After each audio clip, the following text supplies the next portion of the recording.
were 12 months old, Mark told me, go make some friends, join some fleets, time to learn. Once we were 12 months old.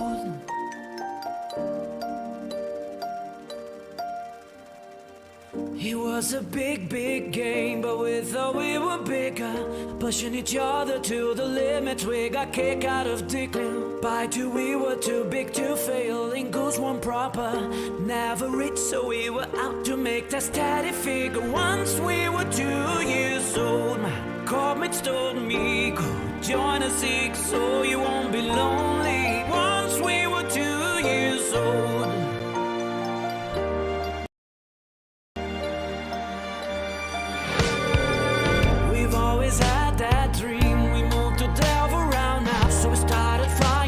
Ships got a pilot on us, yes, and something about the skill glory just always seemed to bore me, cause only those in common fleet will ever truly know this. Once we were 3 years old, our story got told. Before the wars we tried to de-home me. Once we were 3 years old.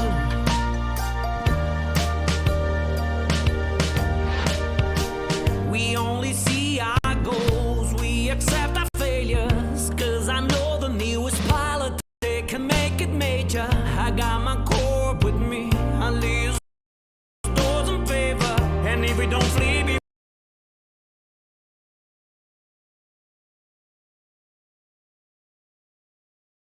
before you leave, I hope you have a drink with you later. Once we were 4 years old, our story got told. I was traveling to tribute to secret events I can't see. Once we were 4 years old.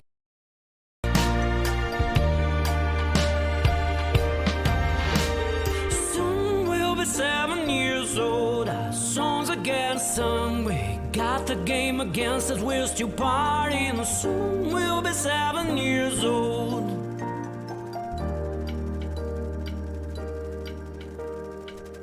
I'm still learning about it, mentors still here to train me. Some newbies can still catch free ships and die in blazing glory. Most of my friends are with me, some are still out seeking glory.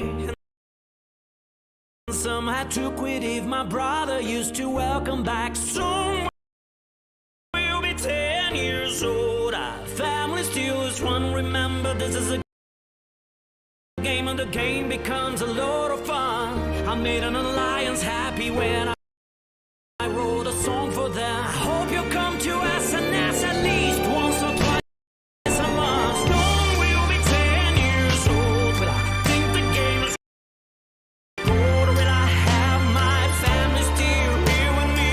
Soon we'll be 10 years old.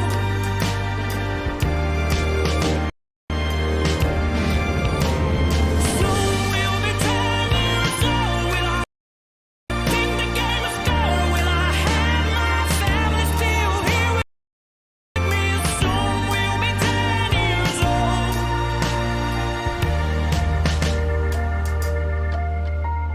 Once we were 12 months old, Mark told me, go make some friends, join some fleets, time to learn. Once we were 12 months old.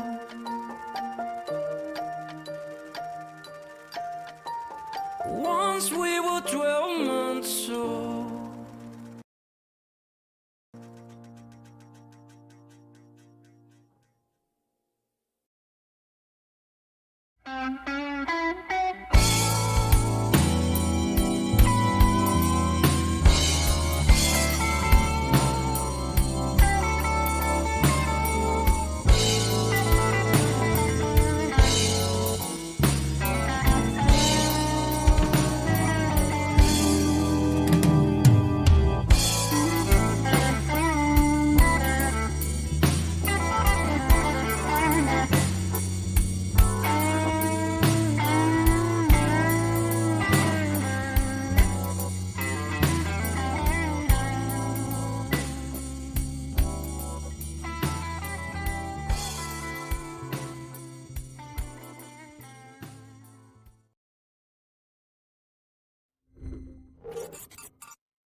And we're finally here. Hopefully everything's working. Welcome to a technical difficulties episode of Push to Talk. I think that's pretty much all the time, every single episode, it seems. But Yes, for whatever reason, it seemed to just like totally fuck up. I apologize. There is never a show here without some sort of technical difficulty somewhere along the line. It just like the one time in the all day we've been working completely fine, and then suddenly I have a dip in my my sort of internet speed, like randomly when I actually have to legitimately play back something from the internet at 1080p, which is just absolutely ridiculous. Anyway, sorry, I just got really triggered about that. He was very angry while the song was going on, and it is a great song as well. So that's the thing that annoyed me. That's what annoyed me so much, because it's such a good song. You guys should listen. You guys should go and re-listen to it without the buffering. Like, it's so worth it. Yeah, and seriously, really need to get a hold of the lyrics and make it a karaoke version so we can all sing along with it. Yeah, that is very true. And he needs to give me some more animated bees. I only have one animated bee right now. Well, you could double that up. You can add them and all that. Oh, yeah, I think you want just different entire variations. swarm. You want different variations, right? Yeah, exactly. I want the different types. But of course, I could just do an actual scene where I'm completely covered in bees and just name it Covered in Bees. That might work, yeah. That sounds uncomfortable. Yeah, but it's a feature. Then I have to rage ping Dunk Dinkle and ask him, how do I manage when I'm covered in bees? Help. That'd be pretty good. He's got a lot of footage of him being covered in bees. Please send help. You know what's really... Hey, Rendis is here. Hey, man. Actually, I do have a secret. So you know what's really, really funny? What's that? You guys aren't due on for an hour. Fuck you. I literally asked. So Horrendous. Just as an FYI, I asked Eric what time it was. He didn't get back to me, so I had to literally scroll up through the staff only channel to find the last time that we did a show, right? And look at the timestamp. And I looked at the timestamp, and it was 1700 for me, so it's 1700 now. Look, right, the Euros have taken over. This is how we're doing it now. Hold up. Was that before or after the Daylight Savings Time show? I don't give a shit. I literally don't give a shit, dude. I'm just saying. Usually, you guys go from 2 hours before the fireside to the fireside, and it's currently 2 hours 48 minutes to the fireside. This is gonna be a long show. Fuck. Strap in. There's gonna be a marathon. Oh fuck! So there's gonna be a whole lot of stupidity, or as we have taken to saying lately, hell yeah. Hell yeah. I was literally there going like, how am I going to fill 2 hours? Now you're there kind of like going, oh, by the way, dude, it's 3. And I'm like, oh, Jesus Christ. Yeah, we'll find a way. Definitely... We always do. We always do find a way. We could talk about the 2.7 billion-isk battle in T5Z last night. Ooh. Billion with a B. Billion with a B, yes. Where one side flew nothing larger than frigates except for like one Raven. Have we reverted to Swarm of the Rifters? We used Punishers and Rifters for the last round, but before that it was all Corvettes. Well. Oh, that's actually genius. That's fucking hilarious. And Test, who clearly are not brave, Villy brought out a Hawdred. Oh, like you do. I was enjoying our kind of like. Corvettes, I was enjoying our kind of like. Clearly, they are not brave. Yeah. Well, I mean, I know that ProGod isn't brave. Like, I was enjoying our little kind of scraps and stuff like that, like reinforcing the Keepstar in Catch in GE TAC, right? And who shows up? ProGod Legend, as always. Pickles comes in a definitely don't worry guys, I'll stick with you through the end FC Executioner. Don't worry, guys. I'll walk away from inside of these bubbles. I'll walk away from inside these bubbles, but you will die. So don't worry. But I'll stick with you. Who he borrowed it from? We specifically decided to nuke him first. Good. Oh, as you do So every he single time. so he FC'd from a pod inside a bubble for a while. As Pod he should FCing is have. always fun. I mean, yeah. I'd be willing to bet that Brave would be willing to come out in Corvettes against Corvettes, and that would be a lot of fun. You know, I mean, just brawling it out right in front of their shit, everybody in Corvettes. That would be a blast. It wouldn't be any sort of strategic bullshit. It wouldn't be any sort of anything. Just no, we're just gonna have some fun here. But Yeah. we clearly are not the no fucks. We are clearly not the no fun coalition anymore. That's them. That's definitely them. We have to win. It's not about fun. It's not about enjoyment anymore. It's about we have to win. Jesus Christ. Caleb found another bee. Yeah, I'm getting more bees. I'm literally getting fed bees. But seriously, it's awesome. The only problem is that OBS is a little bit dumb when it comes to chroma when it's trying to do blacks or whites. So I'm trying to figure it out. It's kind of awkward. That could have been so bad. I just got that horrendous. All right, fair enough. Oh, dear Lord. I'm going to take this moment to say thank you to some of our subs. Sphere ZA, thank you very much for the sub. Taran Lazarus, thank you very much. Drusus Nero, thank you very much. And Armageddon69, thank you very much for the subs, dude. Anyway, now we're past that, and Caleb's done his usual cringy joke. Hey, this was not even close to what I did with Baltram when we did the interview over on the other competing channel, because he was starting down the whole what's his face's law with talking about Austrian painters and stuff. What? Yeah, you're gonna have to you're gonna have to add a little bit to that too, so you can get people. I will not add to that. It's fine. Renders know what I'm talking about. Need to be able to figure out what the fuck you're talking about. I have no idea what Caleb's talking about. I very rarely have any idea what Caleb's talking about. And Ace is just work very hard being to make silent. sure I don't know what Caleb's talking about sometimes. Yeah, and Ace is just being politely silent. Even he doesn't know what the fuck you're talking about, Caleb. Yeah, that's fine. It's a feature. I will say that I do think it's interesting that we no longer get to see Caleb's whiteboard because we're busy staring at CCP advertisements in station.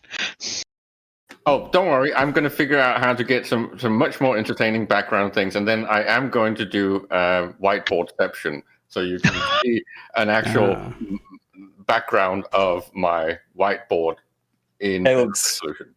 Caleb's gonna set up a 1080p webcam of his whiteboard and just have that as his background. But will it include the rolls of toilet paper in front of it that we've gotten so used to? No. I think you've realized that the toilet the TP shortage is over, so there is now plenty of TP for everyone's bunghole.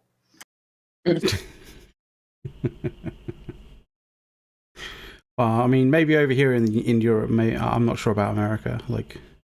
There's plenty of tinfoil hats. Yeah, but going McLeod, around there. you're not in Europe. This is true.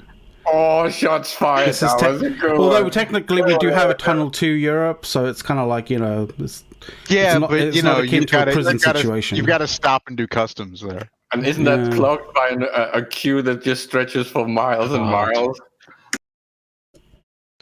Yes, I hear they tried to get the Ever Given through there. I said I hear they tried to get the Ever Given through that tunnel. Nobody noticed. Oh, Jesus Christ. We did have a political row on the same topic earlier this week, right, Mike? I mean, I don't know whether you'd call it a row. There was a dickish comment about our logo that we have chosen for the show that you and I do on TX. That one. Okay, yeah, that was one. funny. Someone decided to be basically a complete cunt on Twitter, and I decided to, basically call him out on his cuntish behavior, and Wait. I got it in the neck for it. Like, what the fuck? Wait, But either way. wait. Does Twitter allow you to say that? I thought you had to be Australian to get away with saying that on Twitter. Well, I mean, maybe he didn't use that exact kind of that exact phrasing, but Hey, and the I was Australians- embellishing it. But remember, Arendis, the Australians are now part of the whole Eurovision thing, at least. So they're slightly European. Yeah, and that should never have happened. That was glorious. That was a weird decision that should never have happened. I still don't quite understand quite how that happened. Magic? Caleb, you've turned into a ghost. Yeah, he's screwing around with his. I need more lights, or at least that's you what do need more light. Mac is telling me. I need to I flood told you that myself into more before. lights. I told you before, like, in order to get a green screen working really, really well, you just need lights, like a lot of light. Like, that's how mine works. I mean, as this isn't a green screen. I'm in my flat. Yes, this is my flat. Wait, behind me. You didn't just decide to go with some sort of homey scene on a green screen? I definitely didn't do a background removal and replacement with a really tidy and nice. So what Caleb needs to do is Caleb needs to get some footage of your flat. Yeah. I'll take a picture of my flat to put, as his background. Exactly. We'll situate it on the whiteboard that he's going to create an image of. Yeah, that'll work. That'll work. And then get Eric using it too. I'm not sure about that. Like, I mean, I've always thought that it was weird when he green screened his background but didn't put a replacement behind it. Yeah, he just has a black window. No, it's just transparent, so it's just the background of the show in the back. But yeah, that's how it is. I mean, it's his own unique way, unique style on things. Which I mean, guess. if you've got something going on in the background like the Meta Show does, you can do that because there's movement, there's something behind you, but I don't know, just emptiness just doesn't. I don't know. It doesn't work. You need to or he could do something really kind of boomery and put a one of those the background of a roller coaster going on or something like that. So he's just always riding a roller coaster type deal. Yeah, exactly. It just loops and loops and loops. There we go. We're good. Yeah, I got the fixed B. Now I have a proper B. You have a. Looks like you got a wrecking B. Yep, Yeah. wrecking B. But I'm just missing all the demolition keep stars. I don't think I can fit them all on one screen though. You know what you need, Caleb? Someone needs to be able to kind of take this and just clean it up a bit. But if you had the Doomsday Bee from the forums, that'd be fantastic as well.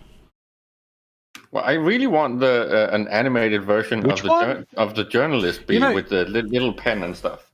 It was a while ago, Arendis, but there was the on the GSF forums, right? They had the bee that basically spray painted something, and then another kind of super cat bee kind of comes along and just doomsdays it. Oh, the super capital B. Okay, yeah, all right. Yeah, well, not that particular one, but No, Caleb needs that one. That one works. That one definitely works. Dongs all over my screen. That's going to be great. No, it's a B. That would certainly send a message. I don't know what kind of strange sort of European body look. segment. exactly. I don't know what sort of warped European mind is making you think that that kind of thing. And McLeod can get away with that now with the whole warped European mind because he's not European anymore. Exactly. Mm-hmm. It's working as intended.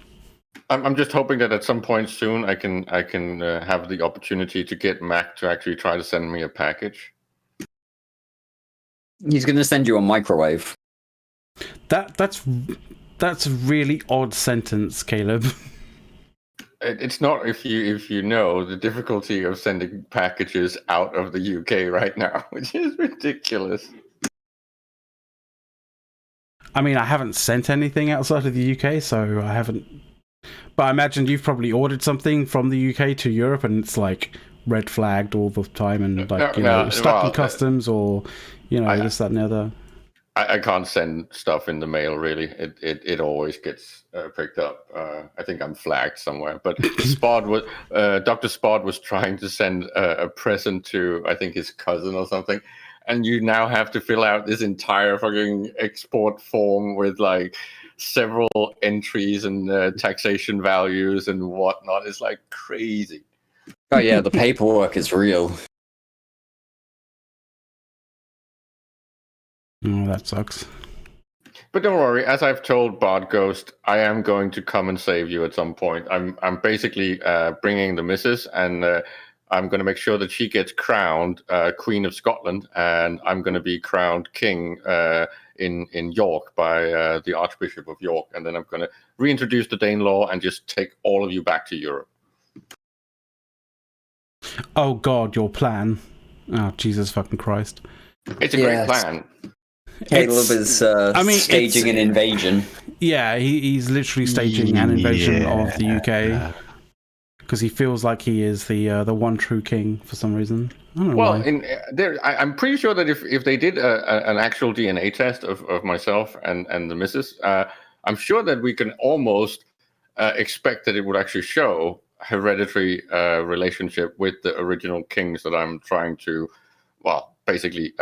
Yes, but the last time a Danish king tried to invade York, he lost. Well, that was an invasion. I'm talking about the coronation. Right, but he lost. Like, it was cemented under the English throne. Well, still, he did get coronated, and he did become king. In Denmark. And the Danelaw and all of it worked. And again, I'm pretty sure that... Well, you lost that chunk of the Danelaw. Yeah, eventually, but that was because of shenanigans and cheating, in my opinion, and then because you let it... Cheating? Shenanigans and cheating. Wonderful. How is kicking his ass in a fight cheating? What that's called, Caleb, is the natural law of things. Well, Canute just died, right?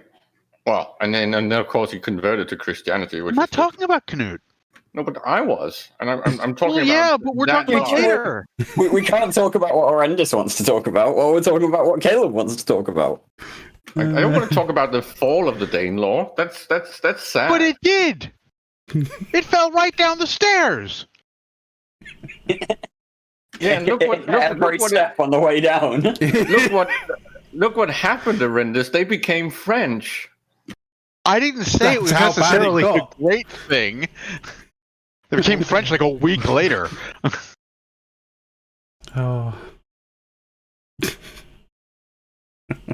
What the actual fuck are we talking about right now? I literally don't know. We're talking about Harold Godwinson's success and then loss. We're talking about. You remember right before the show started, and we were all like, "Hey, we should really find out what we want to talk about." Yeah, what the hell has happened to this? Ace, this always happens like this. You can't stop it. Look, you still got no. Look, you still got another 30. You still got another 32 minutes before your scheduled shit has to go off.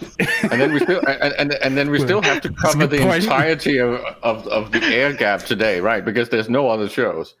Yeah, like don't forget, like whenever we start the show, we always have to have at least half an hour of chatting about random shit before we talk about proper Eve stuff. It just so happens that we've got Sorry, what? We've got another hour to fill before we can start talking about proper Eve stuff. Well, and Rendis and I was just chit-chatting about the source material for Game of Thrones. I think it's perfectly valid. Yeah, I get that. I mean, we do always generally tend to chat a bunch of shit like before the show. It just so happens that we're streaming it live this time anyway. Because seriously, the whole source material of Game of Thrones to a historian is like, who the fuck wrote this mashup stuff? It's like, this is one big remix. So it's a quilt patchwork thing of all the events in real history. It's Britain from Rome through the War of the Roses. Yeah, like pretty much just a complete remix. I mean, Caleb, it's the abridged version. I mean, Caleb, J.R. Martin literally said that, like, the way he basically pretty much wrote Game of Thrones was he found all the juicy bits in of English and European history, and basically just filed the serial numbers off it and like changed a few names. Exactly. That's about it. Yeah. Well, let's keep in mind. Let's keep in mind his first initial is a G, not a J. Let's not give him any more of Tolkien's initials than we need to. You mean he's stolen enough already? Seriously. But yeah, like, Daenerys Targaryen, very obviously the Mongols. Hello. Oh my God. Dawn's here. Hey, Dawn. Dawn's here. I don't really know that I can call Daenerys Targaryen obviously the Mongols. She brought the Mongols. I was going to say, yeah, she brought the Mongols, but she's not the Mongols. The respawning Mongols. The respawning. They all die and then suddenly appear, like, at King's Landing again. Like, what the fuck? Can you say Catherine the Great? Because that's pretty much the storyline there, right? Maybe, yeah. Well, so that's a thought. She united all of Russia, though, right? Married to the Tsar.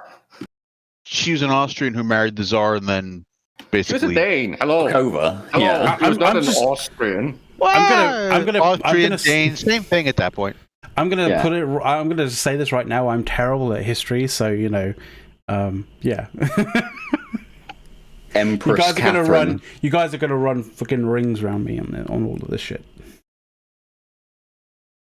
But don't stop on my account. We can tiptoe into Eve Law because there's new interesting stuff on the we can't CC talk server. about Eve Law for another Eve or anything Eve related for another 45 minutes. What new interesting shit are you talking about here? All the new assets they added, and the weird. Well, I don't know if I can say pools of radiance without Arendis going, "That's fucking old, dude." That was a great game. That was a great game. Like the original one, not the later one. And of course, the whole tie into the series, the books were great. I love that trilogy. So I'm in the car, so I may go in and out of reception. So you're basically saying you're going to be roboting like crazy every so often when you start speaking. That's okay. I may occasionally be exclaiming painfully to get the fuck off of my shoulder because there's a cat trying to claw her way onto my shoulder. So what are we talking about this week? Like anything and everything that could that can last 3 hours. Only 2. Oh, they went an hour early. Apparently we went an hour early. Who knew? They started at noon Eastern instead of 1. Dawn's like, oh Jesus Christ! What have we done? Yes, we are live. Please do not swear. This happens every single year, right? Just around this time of year, it's the whole freedom hours and daylight saving time, and everyone trying to mess up the fucking watches. It's like. This is like the worst period of the year, at least for someone like me, because I am terrible at time zone stuff. Every year, twice a year, this happens. Caleb hate is it so much. For My- everybody else, 1 second takes 1 second, but Caleb, for some reason, is not traveling at the same speed everyone else is through space. Because he's got less I mean, gravity. not wanting to because get I'm- to get pedantic, but everybody kind of does travel slightly differently. Arendis, you know, it's because I'm at an elevated state, and this is how they actually prove that whole thing, right? I mean, Caleb is literally, being Yeah, affected by I'm pretty different sure forces nowhere of in nature. Denmark is high enough to be considered an elevated state. True. when I think of Denmark, I don't think of like massive mountain, sort of ranges and that kind of thing.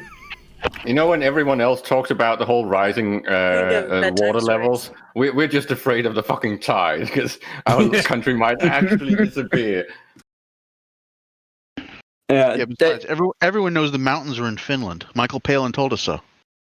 It's like Speaking of, actually, I saw an interesting map that means I'm going to have to move at some point within the next 20 years. Is it speaking of mountains, Finland, or Michael Palin? No, the rising tides. Okay. I mean, the rising Apparently, tide is where I basically. live will be underwater by 2040 or so if we don't change our ways. So will most But of. the good news is it'll raise all boats. I mean, but Dirk, so will most of Florida. So like that's like a win. So for everybody. Actually have to move. That's a sacrifice we're willing to make. Exactly. God knows. Sacrifice Coming I'm from willing to you, make. A's, that means so much. For the sake of Florida right now. for the sake of killing Florida, we will sacrifice Cambridge. Hell yes. Yes, I'm fine for that. I'm willing Although- to sacrifice most of the Mississippi River Valley. Get rid of fucking Florida. Oh, Horrendous. Not amused back- by Florida man. Bring back the lesser inland sea. Jesus Christ. I mean, how much better will Florida Man become when he's Aquaman? Florida Aquaman. That's all we need. Uh-oh. Exactly. God. Are you pushing the comic book button? You do know what happens if you do that. I when can Arendis talk is- to fish. And the fish are all rednecks. Oh Jesus! So I was in Disney World this week. That right there is a rootin' It's little fish. Stand your weef. Oh fuck! How was Disney World doing? It was pretty good. They were at 35% capacity, but it still felt full. But I Which got on tells you everything. just how ridiculously full it normally is. Exactly. Well, they had everybody like spaced out. Like there were stickers on the ground to be like, stand here as you move forward, and they didn't have most of the like characters or shows going just because they didn't want people near each other. But that meant it wasn't crowded or super hot, and we got on every ride we wanted to get on within a normal time frame. So Didn't have to queue for too long. no, and then because my mom's broke her toe and I got bad blisters on one day, we both were in like chairs, and so like they half the rides they were like, just go through the fast line. We don't want you to wait. We're like, all right. Not bad.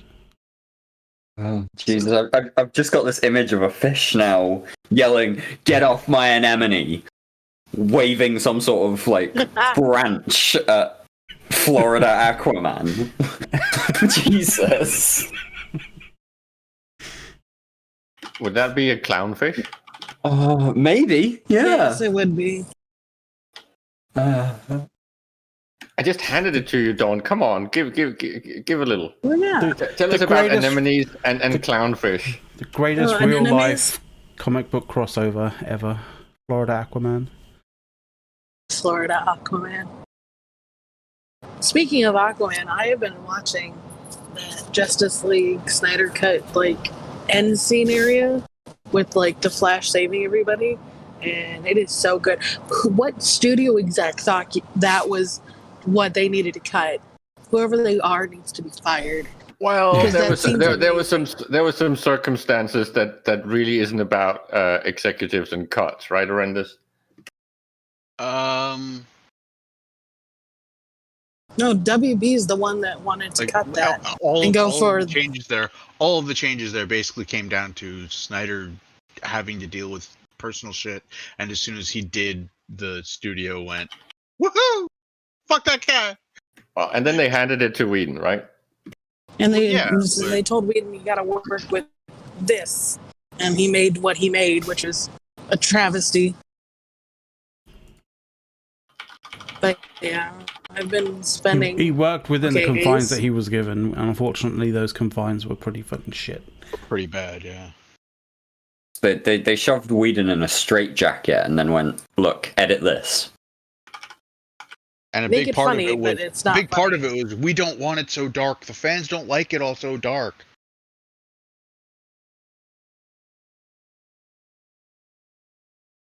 Is this related to even the same way as with the Man-Bjorn story? Oh God, what? Ooh. What? Who? No, nobody exists under that name. There is no such person with that, that particular name. Sorry about that, Caleb. That username does not exist. So username not found. Came back as a 404. Sorry.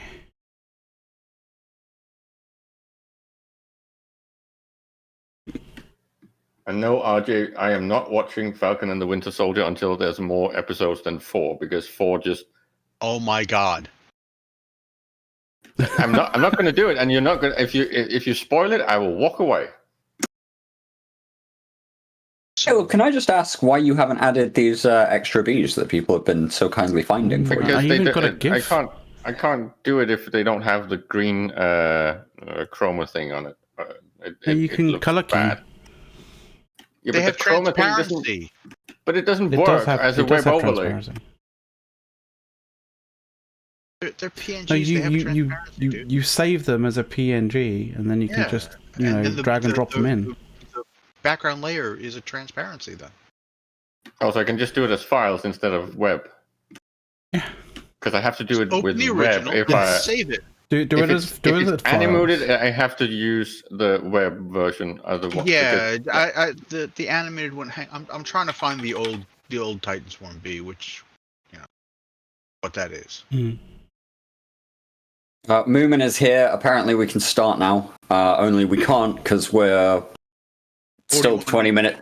We're still 20 minutes early, and so we've got another half hour at least before we can start talking about Eve stuff. Yeah, because we can't talk about Eve stuff at the start of the show. That's not kosher. That's not what we do at Push to Talk. So you get a bit of a warm up before we actually get into Eve topics and start screaming at things. And Dirk's actually here and not just going to be here in staff only, text chat. So he will vocalize all of the uppercase screaming and yelling and all that kind of stuff. So I am not aggressively typing through my phone today. Strap yourself in. Makes it less fun, don't you think? To be fair, Horrendous, your favourite part of my contribution to the last show was just turning up for 2 minutes, yelling, "I'm at work, fuck you," and then leaving. That's fair. That's fair. My screen is Then not again- representative of real Eve, right? There's a 4 to 1. It needs to be the other way around. I think you have to admit that lines up pretty well with my own appearance on Data Thursday. Yes, that's very true. Just come in and be like, "You're wrong," and then leave again. And then accuse us of brown nosing. You totally were. I'm always nice to you. Uh-huh. Why would you be nice to cool. Horrendous? Cool story, bro. Because Just he taught me everything. like being nice to Horrendous is kind of against the laws of nature. It's just weird. No. He taught me all the logi stuff. And he still answers my questions when I'm not sure what to do. Literally, I'll be in the middle of a fleet and I'll be like, "Horrendous, how do I anchor this particular issue?" And he'll be like, try this.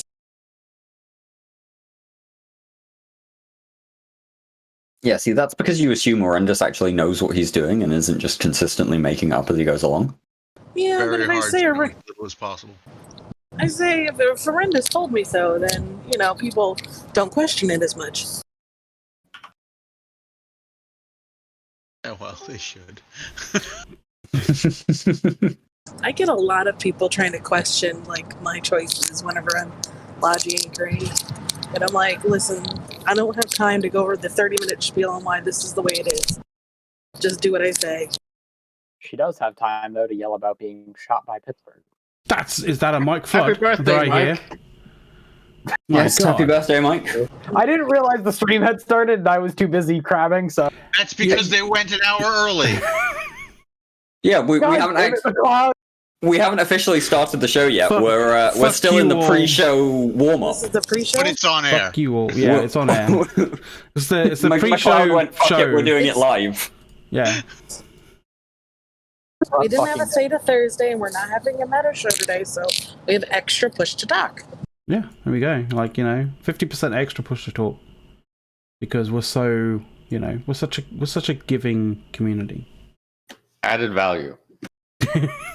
Oh, clearly that test Oracle didn't get added value because he's dead. Did, Yeah, I it's just dead. want- He got deleted value. Duh. Yeah. Did you just kill him? I don't even think he went through his panic. I think they landed, fired their volleys, and blap. Can I just say, Caleb, the idea that we add value to our Push to Talk show it relies on the idea that Push to Talk has any value to begin with. Well, I'm just pointing out that I don't think any of us in here are actually getting paid. Well, you are maybe, Dirk, but the rest of us are not. I We're literally thought supposed to to be getting myself, paid. You're getting paid? Who's paying me? I wish I was getting paid, even just You all a want to t-shirt. paid? No. I don't Yeah, get like paid. who's paying me here? Hold up, Dawn and Arendis get paid for logi anchoring, but not I'm- for the show. Well, yeah, I They get paid for haven't that. done Logi Anchor payments in like 3 months, I don't. I do wonder when I get asked to sort of do this, whether I There's should no actually logic get anchoring. whether I should actually request to get paid up front. Are Probably a you good gonna, idea. charge them contracting fees, McLeod? Yeah, no, I will. Yeah, that's Time and the a thought. half. I don't have to do this. I got other shit to do. Selling primary target broadcast will be the new thing. I'll primary this person for this much this. Well, I have engaged Villy in the entirety of this war. True, I've done it on TIS, but still, I asked Mirana, and she does not want to actually sign off on hazard pay for me. So I'm a little bit disappointed on that. Well, it's because it's on TIS. Yeah, but You did it- still, You also did it voluntarily. well, maybe a little bit. That- need well, to get that- him that's signed your- off before you do it. Oh yeah, that's right. I need to send in the That's the request thing. in triplicates. I forgot it's an Imperium thing. Yeah, this is Yeah. like sending packages from the UK. So but you also got to send an email to Adrian Beneficis. I can't say his fucking last name. Just send an email to Adrian. Just Atrum. That, or And you have that- to send a glacial drift skin to Dave Archer. That is the that better should way be to go. fucking easy. Yeah, that's the better way to do things. You should all do that. Just send him multiple glacial drift skins. I love it. Oh, of the same ship as well, technically. No, of anything. Anything, literally That's any true. glacial drift skin you have, send it to Dave. Do it. I mean, fair enough. I just thought to myself, like, who needs more than So one did- glacial drift skin of the same ship? He hates glacial drift skins, so he just needs more of them so we can infect him. Excellent. I mean, that does sound like a good idea. Why are we talking about skins? I don't know. We're not at the appropriate hour yet. Someone decided to. I don't know. So someone tricked us into it, and RJ just FYI, like we are like live. So if this isn't the pre-roll, lol conversation before the show. This is the show. Yeah, I'm currently doing like BIOS updates on my PC, so I was watching everything on my phone. I'm like, why am I watching Twitch and trying to comment? I just get into freaking Discord. I'm dumb. There you go. That's the way to do it. So So did anything happen this week? We can't. No, shush. No. Don. No. Just to show you that we don't get to talk 20 about minutes. Yeah, we don't get to talk about the Munin fleets. Okay, not yet. Okay. I got 10 minutes. All right. Quick, Caleb, talk more about wanting to invade. You know, stop them talking about Eve for the moment. Hey guys, guess what I had happened a this funnel. week? I had a funnel cake yesterday. It's pretty good. Caleb wanted to invade England. An English ghoul passed away. Oh my god. Did you just call him a Jesus, man? Wow. You didn't man. No, Well, not dude. Jesus. He's not That's. I don't know. Like, there's some. I was very surprised when someone said how old he was, because I was like, wow, because he was born the same year as my grandmother. So I was like, I did not realize he was that old. Okay, and he was only a he's couple got of months off. grandchildren. Yeah. True. See, now it really is down to Betty White and Her Majesty the Queen. I did wonder how to sort of break the news to sort of Americans that I knew, whether I should sort of say like, the Prince of the Duke of Edinburgh. Duke of Edinburgh has died, or whether I just should say like, the Queen's husband has died, and then watch people kind of like work that back and go, you mean the king? Like no, He was never actually made the Queen consort. If it makes you feel any better, that the little news ticker, I actually have BBC on my phone, so when the news ticker came up, I'm like, holy shit, and I jumped out of bed. So here's a serious question though: when the Queen passes away, does Betty White become the Queen? No, She should. Betty, No, it goes to. Jesus Christ. it'll go to a popular vote, as all monarchies do. Betty White for And then go Queen. to Prince Charles. It'll go probably go to By Prince Charles. popular vote, It you will not mean go Prince to Charles is just Charles. going to walk in and It yell will them. not go to Charles because Elizabeth isn't going to let herself die until he's. That's the ultimate irony. She for will. him. She will keep herself. She will keep herself hooked up to machines if she needs to. Oh god, so she's going to look like Palpatine in the freaking last Star Wars. No, she's gonna look like the fucking 40K Emperor on the fucking golden throne. This is how 40K starts. This is how Yes, 40K it is. starts. It really is. She's gonna come down in Oh, this Jesus. big arm in a black freaking robe, like I am the ruler of the world. Betty White cannot handle me. All I'm saying is that in the next 5 years, if we have like a great war and then some fucking super soldiers pop out, a 40K timeline's already started. Someone call for the Eldar, please. I contain all the royals. I think Arendis is the only non-Brit that is allowed to talk about actual royalty in any capacity. Only because he's knighted or something. Only him. Oh, why me now? What was that, Caleb? From Freedom Land, you're the only one from Freedom Land that is allowed to talk about European royalty in any. Right. In any Why? But because you don't make mistakes and flawed assumptions. And, Okay, well, first I'm gonna point out that technically I'm not from Freedom Land. no, Wait, you mean you aren't from Fredonia? No, I'm not from Fredonia. My God. Although I have played plenty of games put out by the Fredonian Aerospace Administration.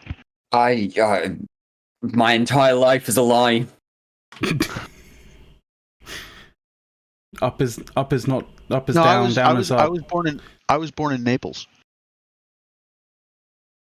See, when you say that, I'm pretty sure that there must be a Naples in the U.S. So I'm sure I can't really comment on that. No, You're from Italy? In the shadow of Vesuvius, man. My dad was in the Navy. I was born in Italy. Oh, that's how you did it. Yeah, I didn't say I wasn't American, just that I'm not from here. I was going to say my grandfather's from Messina.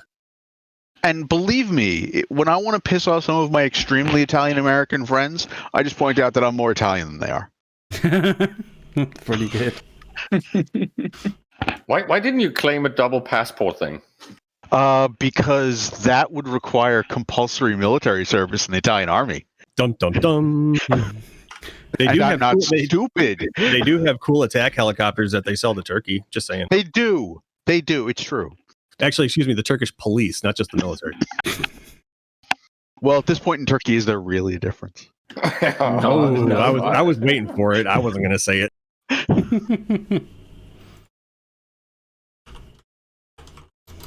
I think Arendis is just expressing the jealousy that they couldn't get totalitarianism in America. So I'm going to say, following Arendis's whole 40k UK monarchy thing, does that mean Charles is Horus? Odd. That gets even weirder when you like delve into the Egyptian and like start calling Charles the all-seeing eye. No, I'm just thinking it gets even weirder because, like, at some point last year, somebody turned me on to the YouTube series. What if the Emperor had a speech to text device? Yes. Oh my god, that is amazing. And now I'm wondering which of the lesser royals should be cast as Kitten.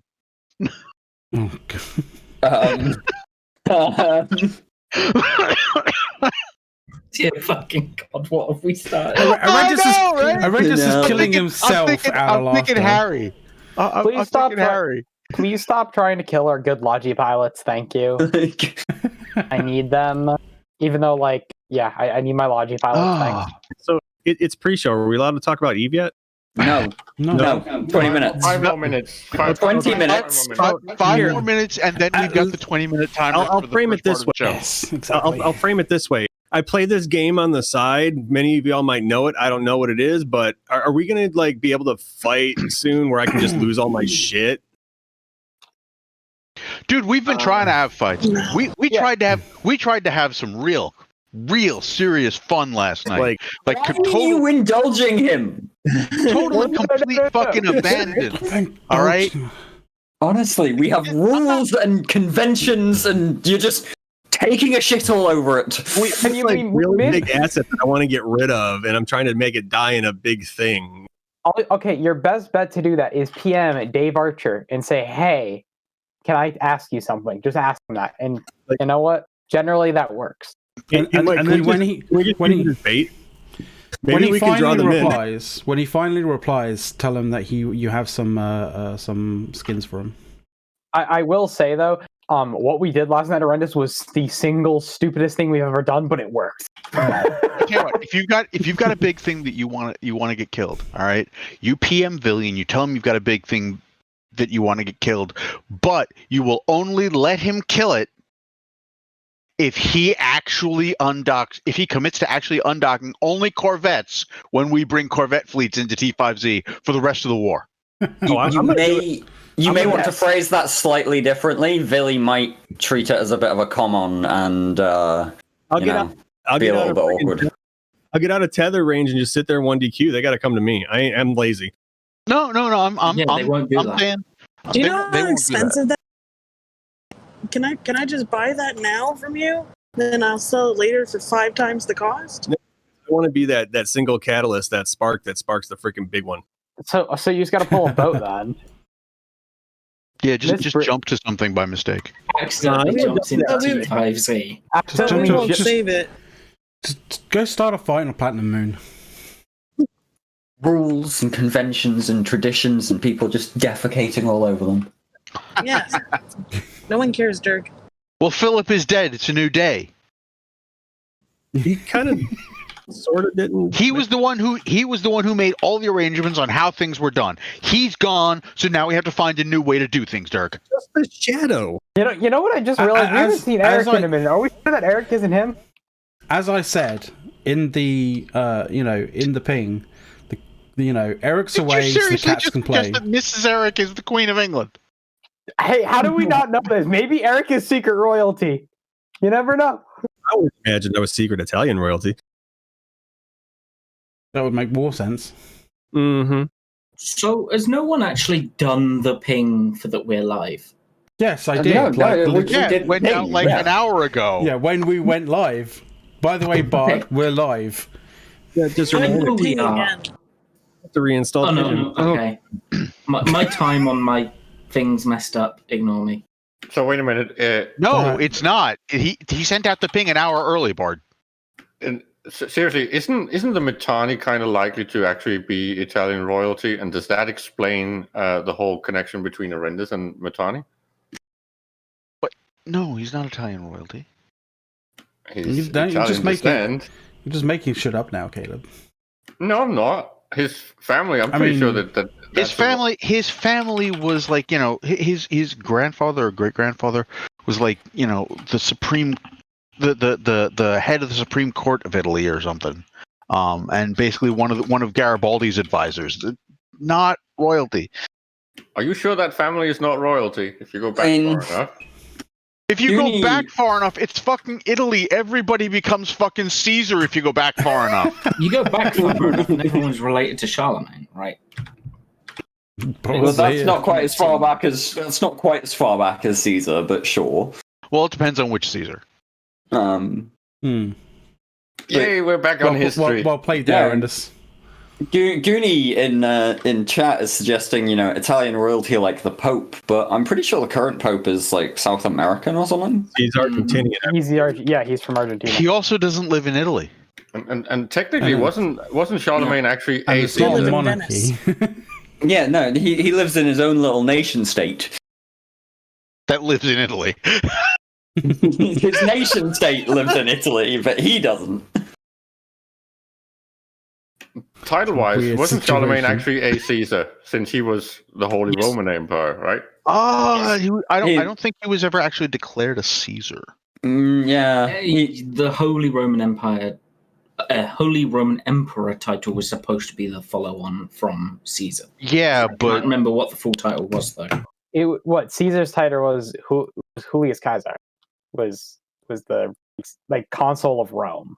Well, since it becomes Kaiser in German and Austrian later, then I'm pretty sure that the connection is really direct there. It becomes Tsar in Russian, and yes, it's just weird. It's just a fucking name. Come on, guys. Why did you do this? Well, because he's the sausage king of Europe. Okay, I'm trying to read. Someone's typing in Spanish in chat, and I've kind of got something about Italians being decent and something about Argentina. That's all I got. 3 years of Spanish has taught me nothing. Okay, in 800 he was crowned Emperor of the Romans. To Google Translate. Yes, because, you know, that was around about the time of the Catholic Schism, if I remember correctly. Yes, it says slightly later on that. Yeah, the period of two popes between Constantinople. Well, at least it was only 2 popes. It gets worse later. Well, that's very true. Well, okay, sorry. The Great Schism happened in 1054, so he was long since dead. Also, just as a, you know, breaking news, the Fireside is now happening tomorrow. Ooh, we could go which for means 10 hours. that, you know, Another as long hour. as we want It's another hour. to bullshit. Then we just need to. Is your meeting cancelled as well, Arendis? I don't know. Well, Mittens won't be there, so You do probably. realize that like there better be a meta show, because if there's not a meta show, I'm There not is going no all meta the way. show. I'm not going all the way till Fireside tomorrow. Till the Fireside. There's no meta show. There is no meat show. Okay. No, my meeting is out tomorrow. Okay. Okay, well, your schedule has just cleared up, so at least we know So that we Arendis go can stay here until for the 27 hours. Fireside. Yeah, this has now become a marathon stream. Yeah. Fireside or bust. Well, we can get half a meta show, right? We could, if we stream get play. Switch on. Arendis, Cloud, hold up. start playing a game. Arendis, does this mean we're gonna have to? Do we have to stream SNS then tonight? I don't know. I don't know. We're gonna have to ask Miranda that. She's Space Mom, so, and I don't want her yelling at us. Miranda is one of the three. She won't yell at it. She won't yell at you. Well, there are certain people that scare me. Miranda, Anominate, Wibbler when he's mad, not when he's drunk mad. Why would any of those people scare you? When they're mad, not when they're happy. When they're mad, Arendis. There's a difference. I'm not scared of Miranda when she's happy. Same with Anominate or Wibbler. Okay, but if like some of those don't flips, do dumb things. First off, Miranda doesn't get mad. she just gets disappointed, and it's even worse. For fuck's sake, she beat me to it. And Wibbler doesn't not get mad. When Wibbler doesn't get not drunk. mad. He gets drunk, but he's still mad. just not in the anger sense, right? Yeah. Wibbler's a raging ball of hate who wants to see you dead. I don't care who you are. It just, when he's drunk, he expresses it much more, vigorously. That's all that happens. That's the only difference between, drunk and sober Wibbler. Like, well, he's only mad north by northwest, right?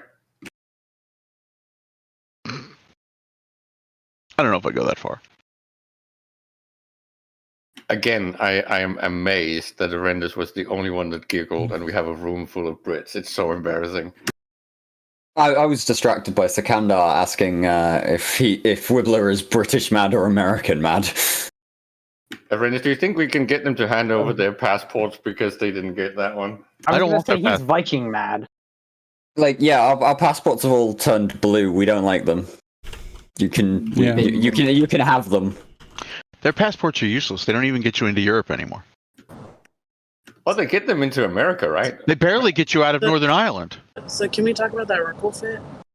I mean, getting out of Northern Ireland is possibly something that a lot of people want to do right now.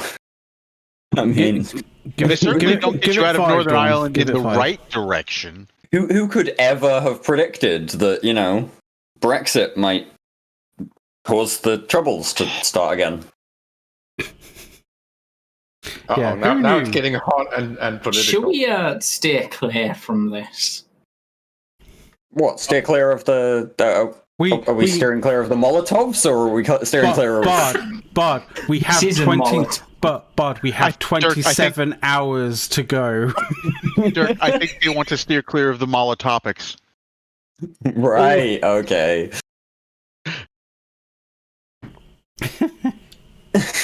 God's sake. I'm not even mad. I'm impressed. You're not even mad, you're just disappointed. Mm-hmm. Not mad, I'm just disappointed in you. Okay, fuck it, let's go. Dawn, what did you want to say about that fit? Nope, 14 minutes. Not 14 minutes. We've had 6 at least. Yes, we are now live with the Push to Talk show rather than the Push to Talk pre-show. Welcome to Push to Talk, the actual show. No, I'm seeing that you pinged it out like 2 hours ago. Didn't we also... it was only 1 hour ago. But we haven't demonetized But yet. my time is set wrong. Yes, it is. Ping it again. Don't you can help us demonetize, because I'm pretty sure we forgot that. I think the comment about Molotovs will probably have got us demonetized, Caleb. You think?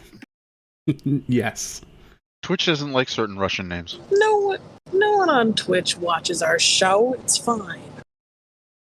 Even more the reason to demonetize it. There's going to be no backlash. I'm just in Discord. I'm watching the Caleb show right now. Where do I get those fancy icon things that swing? Hang on, I'll get it to you. Ooh, feels so special. He wants the wrecking bee. Yeah. Actually, no. I was looking at those bees actually before that you posted, Horrendous. Like, there isn't there's that chart is way out of date. It's way out of. There's a few that aren't there. Yeah, I can't really find a decent. The Theta bee is a pretty good bee. Yeah, I can't find a decent resource for all of them right now.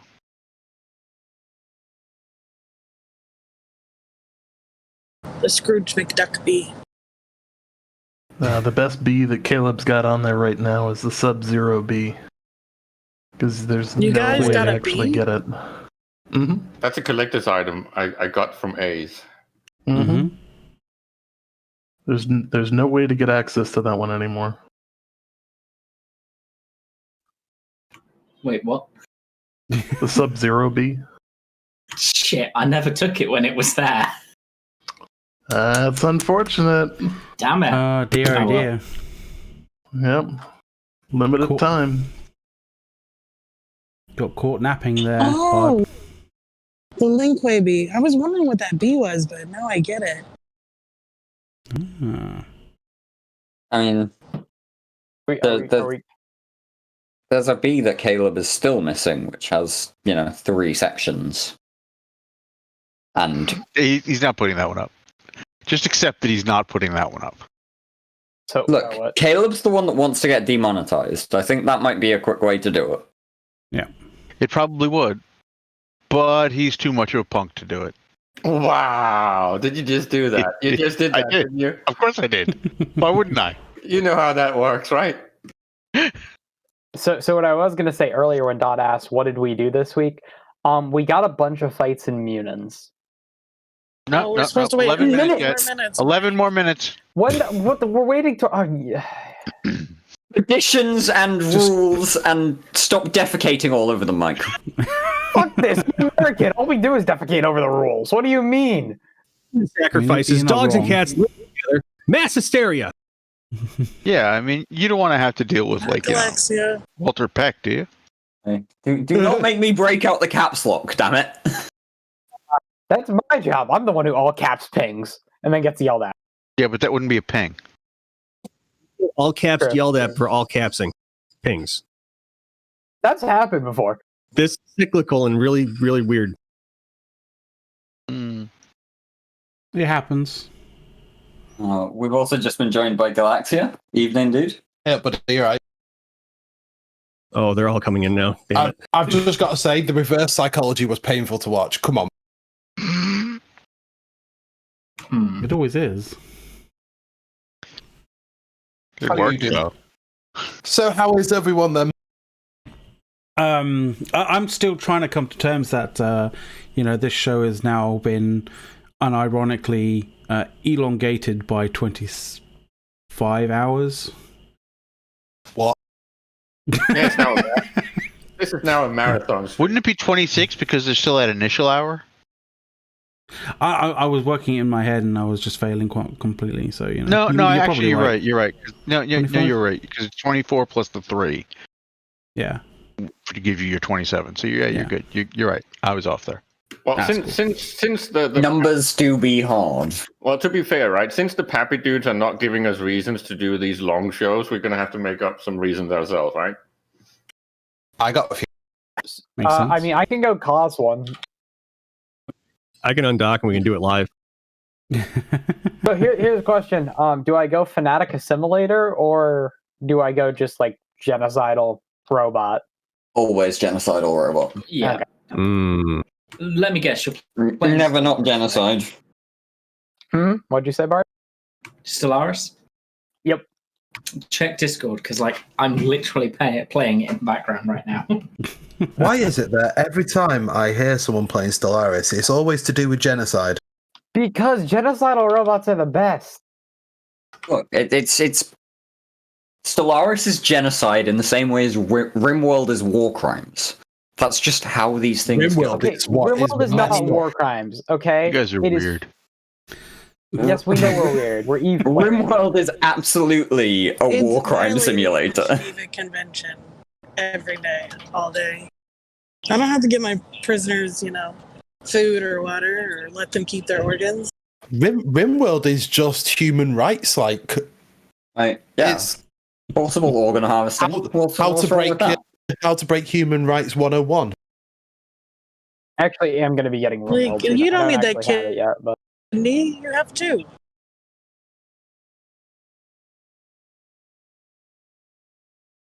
One time in RimWorld, I accidentally cut off the wrong arm when I was trying to put on a bionic arm on one of my people. So, Stellaris is just like 40k simulator.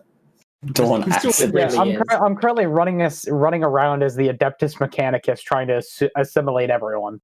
Yeah. I mean, they've got the 3.0 update stream going on today between a lot of the big content creators. And the first thing Aspec and Templin did when they were creating their empire was, right, what should we name our capital planet? And then they paused and they went, and don't say Holy Terror. Please, just don't. It's so unoriginal at this point. But why wouldn't you want it to be named Holy Terra? Well, they Because you name it Unholy Terra. You know what? That was actually the suggestion in the chat. It's kind of obvious at that point. I've just found a colony called Papega. Since speaking to Havish about this certain game, I've actually been really addicted to it, called X4 Foundation. Okay, no, don't steal the Havish X from us. series Do of not. games. Oh Jesus, it takes me back. See, look, you can even get your own custom logo. I've just put it in the Discord. You can put your own custom logo on your ships. I mean, come on. Wait, hold on. You effectively have Alliance skins? I found Eve after being suitably unimpressed by X-Tooth the Threat.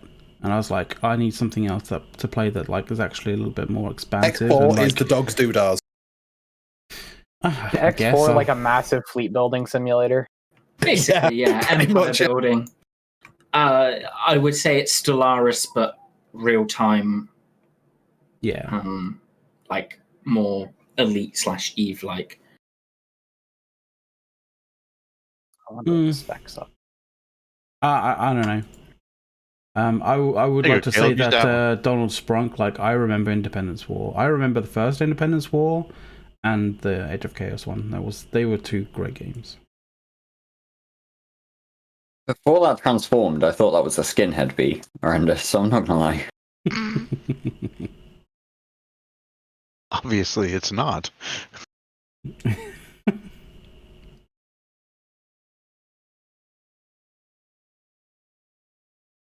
We formed Voltron B. Okay, fair enough. I gotta So- go look at X4 Foundations. God damn it, So- Galaxia. Can we just stream Sorry. Stellaris while we talk? I mean, we could do a 24-hour Stellaris game. I mean, I could get some other people. I've got Stellaris, I just haven't actually even played it yet.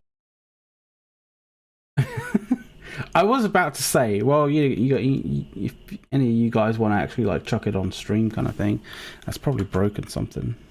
It hasn't broken anything. Good, but I've been preoccupied with something else. So I think X4 is kind of taking up my spare time, and then in my other spare time, which is getting slimmer and slimmer, I'm helping Soft.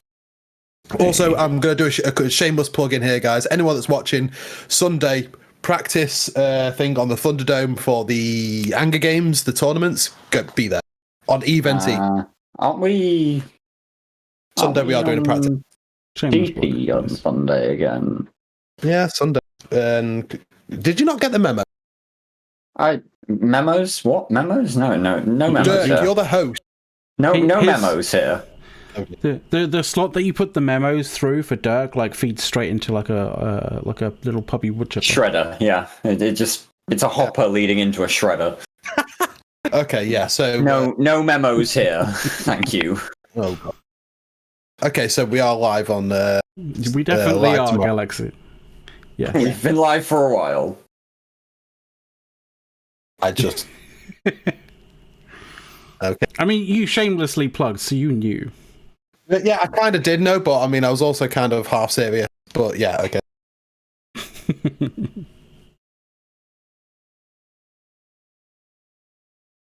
I'm just patiently waiting for 3 more 3 minutes. On a side note, Dawn, I have just seen a hilarious video that you would love, and it's a cat that is going absolutely mental for catnip. I've seen the same one as well. You just cannot pull the head away. I know the exact one, and digs I linked claws the in video. and all that jazz. Yeah, that's it. Yeah. I linked a video to Theta Discord of a kitten that was very angry at the vet. And this is like super tiny kitten. It's probably like 2 or 3 weeks old. And it's just, and it's attacking the vet's hand. And the vet, it's like, its claws and teeth are so tiny that it doesn't do anything. And the vet's just sitting there laughing as it's attacking his hand because it does not want to get a shot. It's pretty cute.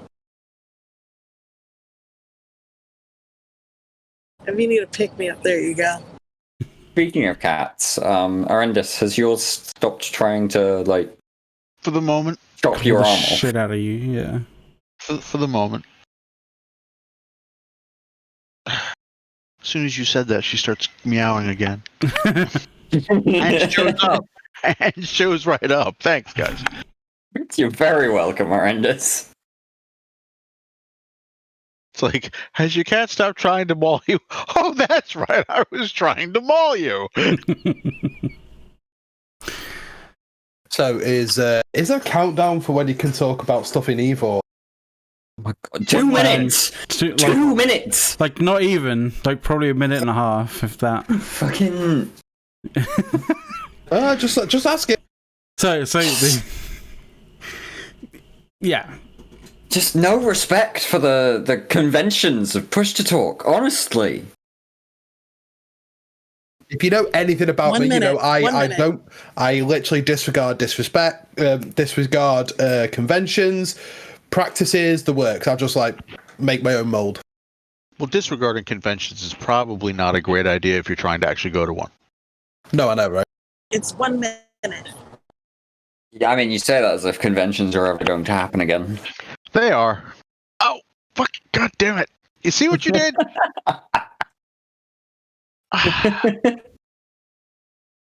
They should make like theme parks. Know the film? Of course, you know the film Jurassic World with those little balls that the gyro balls. They should make like theme parks with those now because you're not technically what? Eve time. Wow, Jesus Christ! On the second. You didn't even get to finish your point. No, interrupted. Well, okay, I was flying high, and then Dawn brought out the big flat cannon. Okay, fine. Yeah. Just also, gone out the sky. Just ticked over. So that Rorqual fit. Let's talk here. Did anyone look at its drone bay? No, we have no idea what you're talking about. None of us do. So they killed a Rorqual in Delve. Who did? Delve is Goonies. They did. Goonies killed a I thought Rorqual. goons were we, not they. Yeah. Those people. You've done fucked up there, Dawn. You've done fucked up. Those Goonies. No, the boys killed a Rorqual before the show, or at the beginning of the show, I guess. But you guys made me wait an hour and 20 minutes. We didn't make you wait. Whoa. We didn't make you wait. The conventions made you wait. Okay, I'm sorry. This no longer feels topical or you know, like actual news if it was that long ago. I don't know if we should talk about it. Oh, it's just I was looking at the fit, and it just sounds like it's done, you know. I don't know. I'm just gonna keep going, whether you like it or not. So. I think we've spent too much time on Eve already. We should move on to another topic. I just decided that I needed to see a capybara with a mandarin on its head.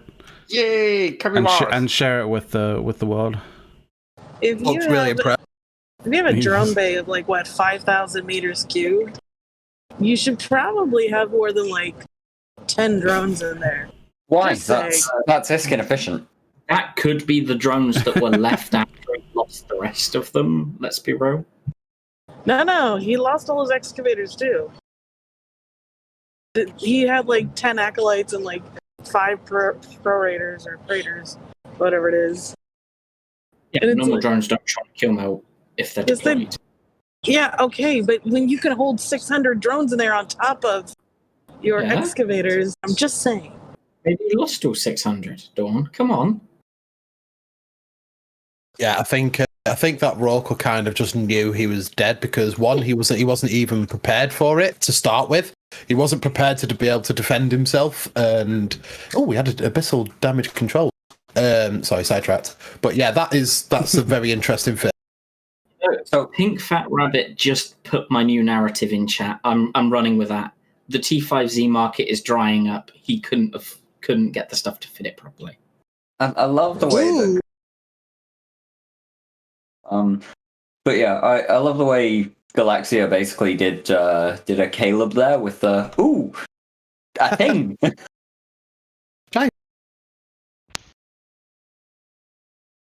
So there was a little Titan kerfluffle with Snuffed this week. There was indeed more than 1 trillion ISK dead. Oh wow, nice! Just before the changes as well. Only 1 trillion. Listen, if it's not 10 trillion, I'm not even interested.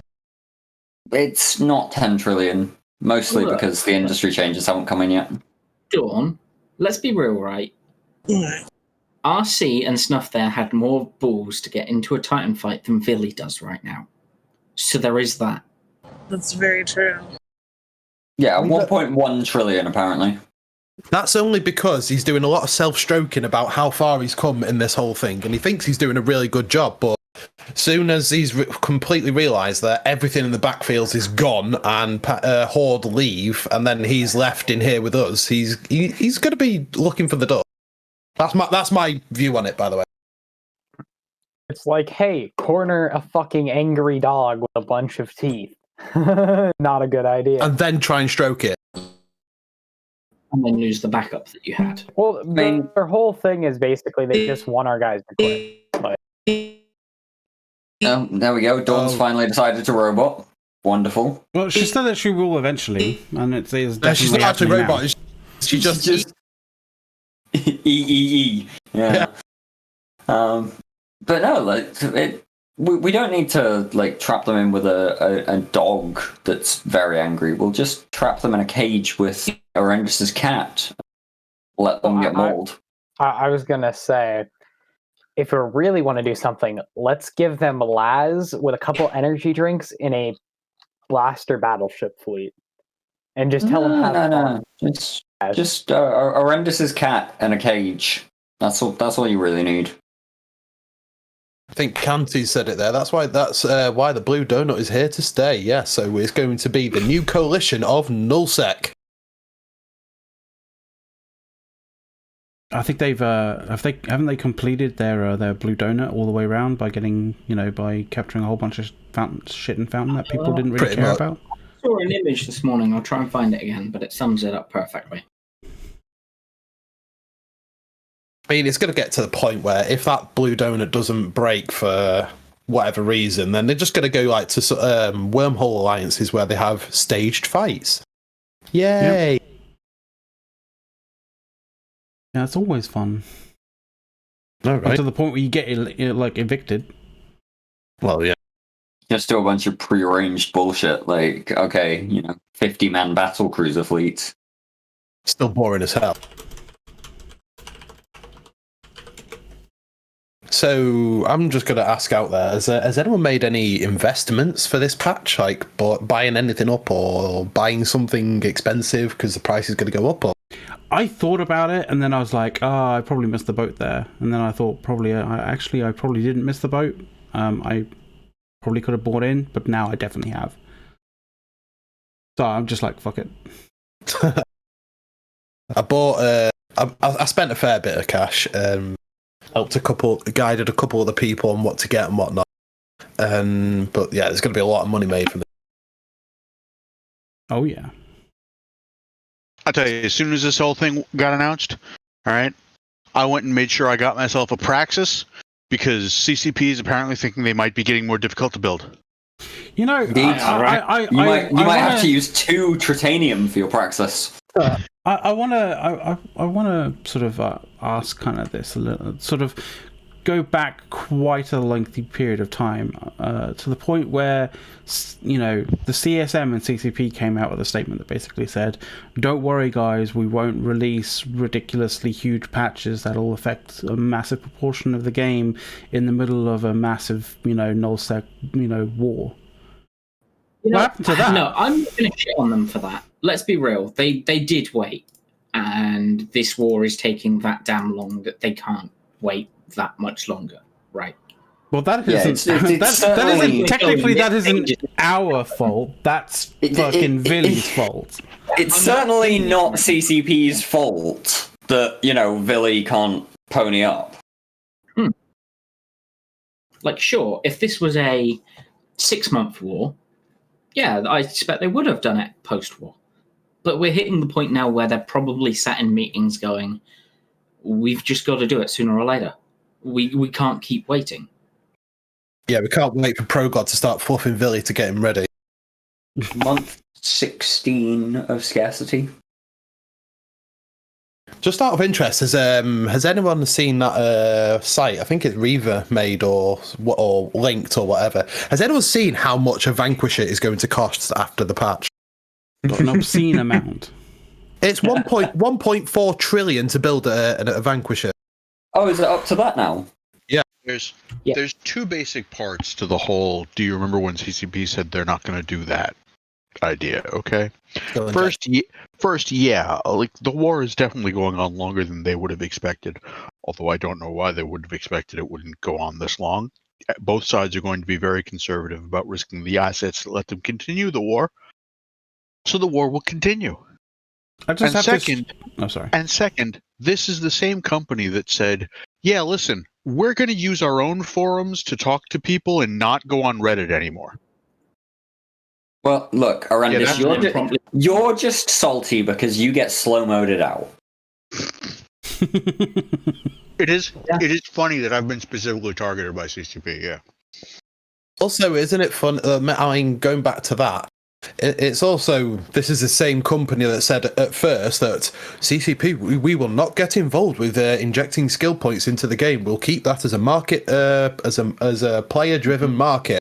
Then all of a sudden, boom! Oh, you could buy 1.5 million skill points! Yay!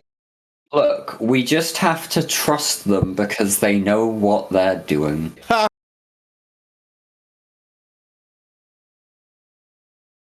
Yes, let me just dangle my love taters into this crocodile's mouth and then kick it in the nads. It'll be fine. Oh, Jesus. The carrot is coming, guys. And yeah, we're not allowed to make suggestive comments like that around Mike. Like, Mike's I fucking hope that the carrot is coming. Well, it can't not be now, sure. Well, given what it's how far down the you know into the precipice do we have to go where the only way is up? Well, apparently far enough for a crocodile to a good bit further.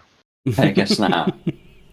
As far as follow through goes, all right, Dirk. I don't know if you remember this. Okay, I mean I know you remember the larger thing, but what was it now? 2 years ago, a year and a half ago, when we interviewed, or when I interviewed Delegate Zero. Do you remember that? Yes, I do remember that. Okay. Do you remember the bit about how they had just done a totally new website for the news part for dev blogs and news releases and information, and DZ said that the world news, the in-game stuff, wasn't moved over because it hadn't been shifted over to the new archiving system yet. Yes. Okay. And now fast forward to last month, where they redid the news website completely. I didn't shift over. And World News has still not been included. Okay. Probably because like World News doesn't get news. Like what is it? It's had one news story this whole in the last year 3 so months. far. Yeah. And yeah, you know, that's totally a thing, but it's kind of a chicken and the egg thing. The more they neglect it, the less reason they have to do anything to make it visible, and the less visible they make it, the less reason they have to not neglect it. But a month ago, when this happened and people brought this up in the feedback thread, one of the community devs said, you know, that they recognize that people want this and they've heard what's going on and they'll try and take it forward. And we got told, you know, when somebody said, yeah, okay, we'll watch what you do and not what you say, we got told, put a reminder on it. Well, it's been a month. Nothing's happened. In another month, the quadrant is over. Can we maybe for the first time in like 2 years actually get some movement on this? No, we will not get any movement on this. They are not going to follow through on this. They're not going to follow through on any of the bullshit. Follow through is tricky. I'm not gonna lie, I didn't get any of that, but I've just found out I'm not working tomorrow. Yay! Yay! Right. Significant technical issues. That means you can be here for the full show. Yes, our marathon stream. By the time the fireside comes around, this will definitely be pushed to shut the fuck up already. Push to no. That's so fucking true. I think by this time tomorrow I'll probably be starting to get busy myself. Dirk, are you even attending tomorrow night? Tomorrow night? I'm sorry. You need to. Can I just direct you to my memo inbox? No, because I know exactly what that entails now. It's a black void, a vortex of nothing. Yeah, just throw it at the event horizon, and I don't know. Maybe it passes through. It's like that's equivalent of throwing shit at a wall and hope it sticks. Well, look, I saw CCP were doing so well with that one that I thought I had to try the technique myself. Oh, you haven't quite mastered it as much as they have. Isn't that really just a question of how moist the shit is? Wow, are you really going down that route? Well, I just hate the saying because Caleb, would you not need to talk about texture of feces, okay? the issue there, Caleb, is if you have too somewhat of much a moisture, it just metaphor going runs on. down the wall. it doesn't stick; it runs. If it's it'll either bounce off or run down. And as with everything, you have to have the right moderation of a high or low fiber diet. Did that comment really just cost us 12 viewers? Yes, it does. Wow. That's the sort of comment that does cost you viewers. Let's see if we can actually get this below 100. That could be cool. You just want to kill our stream, don't you? Hey! I'm trying to break McLeod's record, right? So basically, what he's saying is he's the TIS saboteur. Well, McLeod did the whole thing of starting a show saying that we were going to talk about echoes, right? And then the entire fucking viewership just dropped to nothing. Oh, that, yeah, okay, yeah. I can understand that. That makes sense. Yeah, that's understandable. Because we don't talk about Baby Eve in here. No. Toilet Eve. I would much rather talk about Dust because that was actually a good game. Hey, it's coming back. By the time it ended, it definitely was. Whoa! Everyone shops that. Caleb, what? It's coming back. Well, we're getting a second game back. It's going to be a third person instead, but we're getting a second game very soon. You kind of got me half cocked there, but no, thank you. So it's fun thing going to be a genre-defining game. Yeah, I hate it when they say something like that. It's like it's just It's like already lowering when they say it already rap. It lowers my expectations, and it already makes me think of like fucking like of the was it the fucking quantum? When they said the Hypernet relay was a future forward market tool or something, I think this is okay. This is almost future forward market tool where we've invented a new trading paradigm that can be applied to the real world as well as Eve. A raffle. So essentially what they took is I Want ISK, flipped it, put the CCP brand on it and put it back in the game. I always saw the blink, but sure. Well, yeah. I mean, I'm just impressed. So much, that, Dawn. Like, so much. In the late 70s when I was a child, I was attending future forward market tool sessions for the Cub Scouts. Yeah, I mean, fucking paradigm shift. Damn. Was that to shift cookies? No, that's the Girl Scouts. Anybody know That's the if Girl raffles Scouts. have been a thing in Iceland? Maybe it's just getting there. Well, they've been a thing in the UK, and Hilmar was in London by then. Yeah, that's the thing. Hilmar imported them from the UK. Let's be real, right? It makes it even funnier that he announced it on the stage in the UK, if that's how it happened. Like, I'm still convinced that what went on there is Hilmar got up on stage, wasn't sure what he was saying, said some words, and then the devs just kind of had to look at themselves and go, well, fuck, what do we do now? We've got to come up with something. I don't know, for give this. them a raffle. I'm just afraid that I think the devs actually told him that they introduced futures and options, but never did. Look, short squeezes happen all the time on Tritanium. Not anymore. All the time. Sorry, what was that, Rindus? What? I didn't say anything. I totally didn't say anything. I certainly didn't mutter, no, they fucking don't, through gritted teeth. Well, Oh, were you gritting your teeth because your cat is clawing you? No, obviously I wasn't gritting my teeth at all because I didn't say that. Fair enough. Yeah.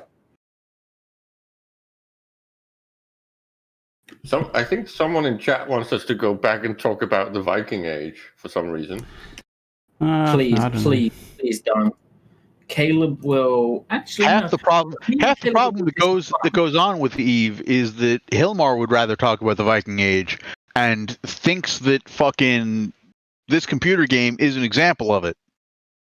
Look, Hilmar is just like such a fucking Viking that he can open a bottle with the equivalent of a Zweihander. Just let him do it.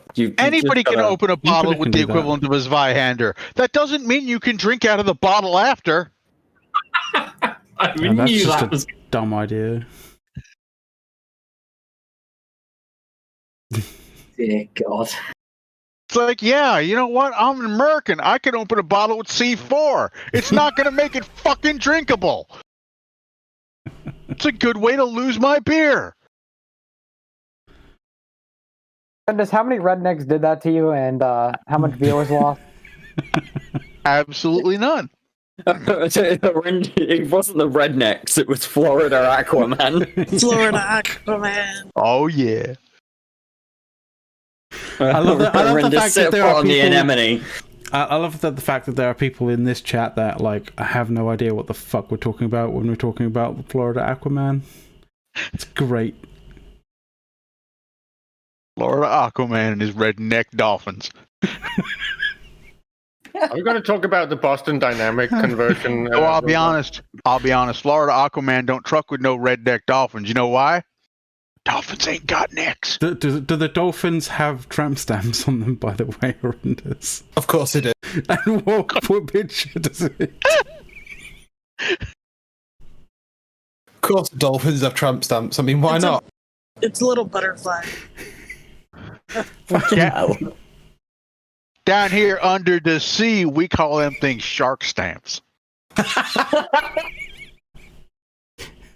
Oh my god. Oh, fuck. Some days I wonder how the fuck we've lasted this long. Go to bed, Mike. I always wait, ask that. Mike. Do you mean goons or humanity? Humanity. I meant humanity. So I have a question for the FCs in the room. Who decides what Logi do in the fleet? Because we had this debate. And I do. Yeah, obviously your coordinator. Yeah, Arendis decides what Logi does in general, and then we decide if we want a Logi anchor or not. Hang on, you're all wrong. The enemy decide what your Logi do. It's pretty much true. They decide if we live or die. Yeah. Following that chain of progression, CCP decide what your Logi do whenever they fucking rebalance it stupidly. It's true. Well, one person was upset / like crying that, or saying Logi just rep each other and that we don't choose who to rep. Our whole job is to just rep people in the fleet and not think. And every Logi pilot in the channel was offended and aghast. Yeah, and that person is not getting Logi reps for the rest of the year. I was just like, was that somebody? Was that like a regular fleet member or? Yeah. Well, they don't know. Look, he's got a lot of opinions. Logi pilots should not be offended or upset when regular fleet members say things like that. They just have to remember they don't know anything. They don't. Your poor line member is just trying to do his best, all right? Well, he's putting in the work and he's trying. Well, he's also been a Logi pilot as well. He goes back and forth, but he's like, who decides who you Logi? You guys just rep. Your guys' whole job is to just rep whoever broadcasted. That's it. Look, and I told him I decide who we rep and who we don't whenever I'm the Logi anchor. Dawn, and this applies to any Logi pilots who are currently watching the stream. All right, you've got to remember that these are just simple line members. Okay, they're the pilots of Main Fleet, the common clay of Goon Swarm. you know, Morons. Wow. What?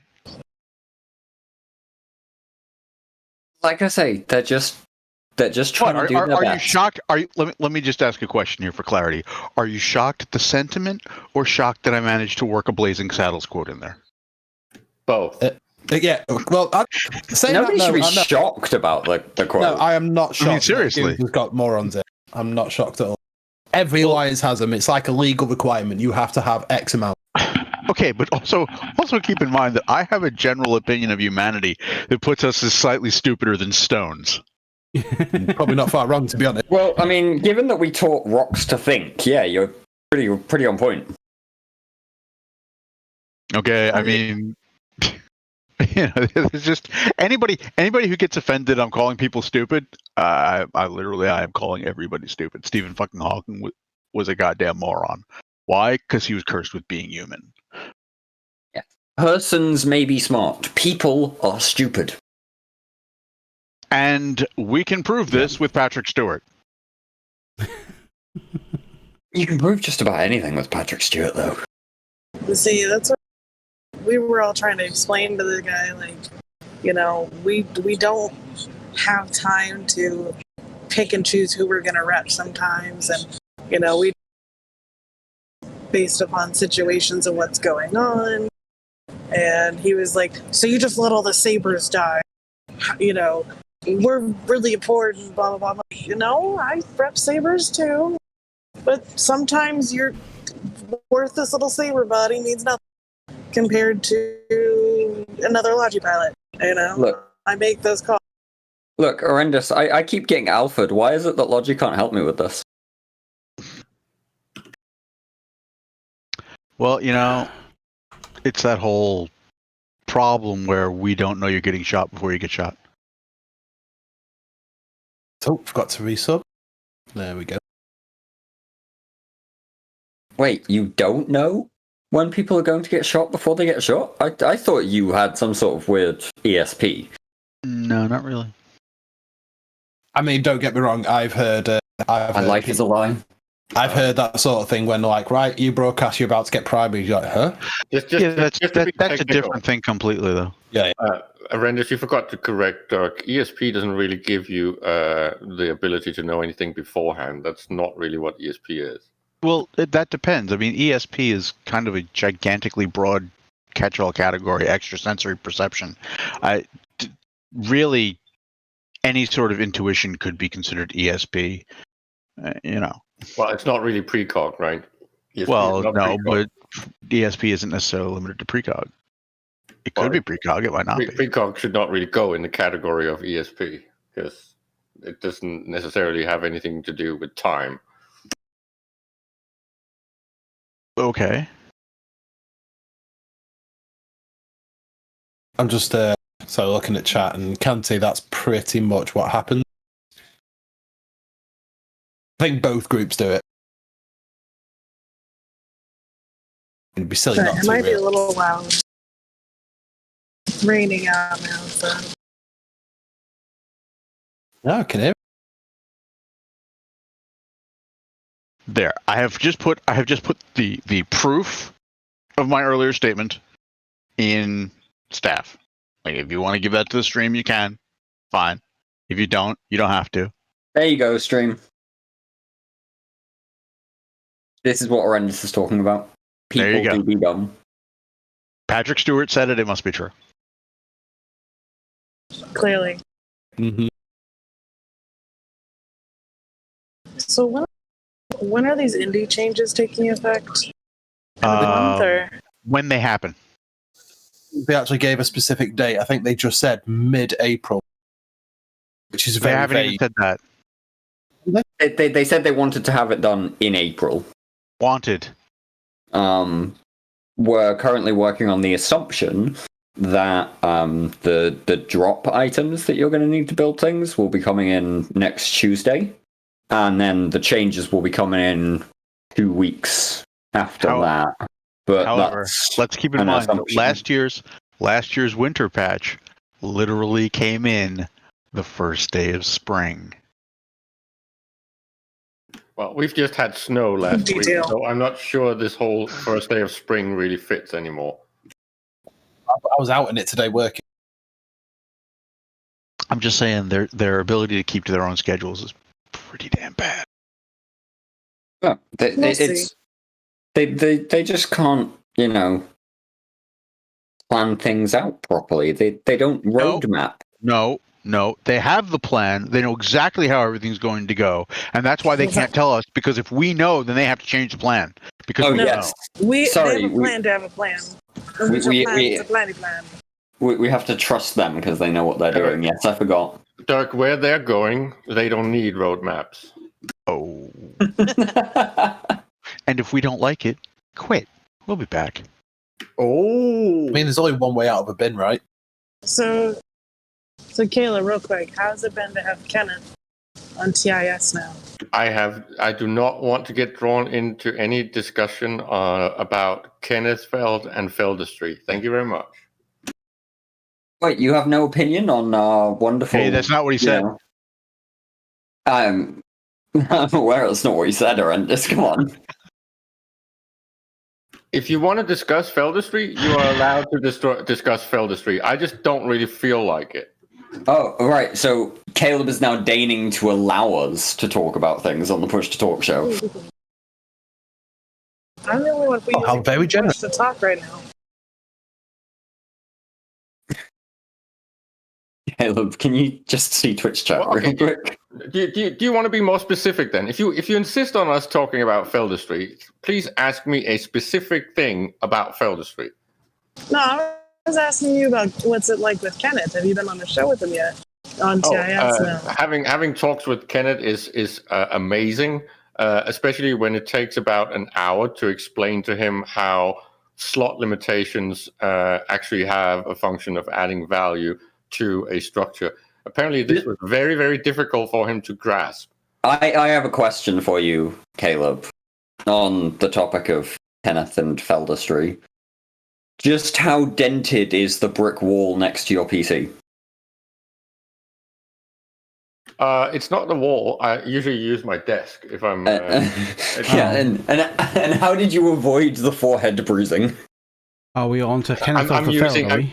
I'm using a helmet when I read stuff like this. So I only get concussions, which is very right. Having conversations with me after I've been face disking with my helmet is a little bit difficult because it's slight aphasia and stuff like that. I don't know what words mean. Oh, wait a minute, that's Kenneth. That's Kenneth, right? Then maybe I can actually understand the words, or at least we understand them the same way. I would just like to say that for somebody who didn't want to get into this, you seem to have a lot to say. I bait very easily. I hadn't noticed. I don't think I'm the only one, but I'm like a rabbit staring into headlights here. What the hell is Feldestry? Okay. Don't be a rabbit staring into headlights. Caleb will just go off on a tangent about, ooh, rabbit. Let me get comfy. Okay, so really simply, you know all those industry changes that are being done? Kenneth Feld has said that pretty much immediately when the CSM term started, he was given some criteria and asked to design an industry system. One that CCP rejected, and their system is totally not his, even though it looks pretty much the same with some added complexity. Yeah, he basically designed it for them after being given some light restrictions on where he should look. And the CSM first saw this in October, which is a few months after immediately. So these changes, the difference between these changes and what Kenneth supposedly suggested, do not pass the sniff test as far as being substantially different. The only difference from what I could get out of him when I was talking to him was he didn't put reaction stuff in faction pirate ships that were battleships and below. And they've had one less step in the production chain. Yeah, they've added a couple more, Right, so it's that absolute lizard that I'm going to have to bloody have a go at that. We did it for you. We got into arguments with him in the CSM Discord, which is where he publicly stated that he knew this at the start of last CSM term. What was his words? I asked Billy. Literally immediately. Hold on. Use your words. I'm interested in this, to be fair. What did he say? Go on, Dawn, sorry. Okay.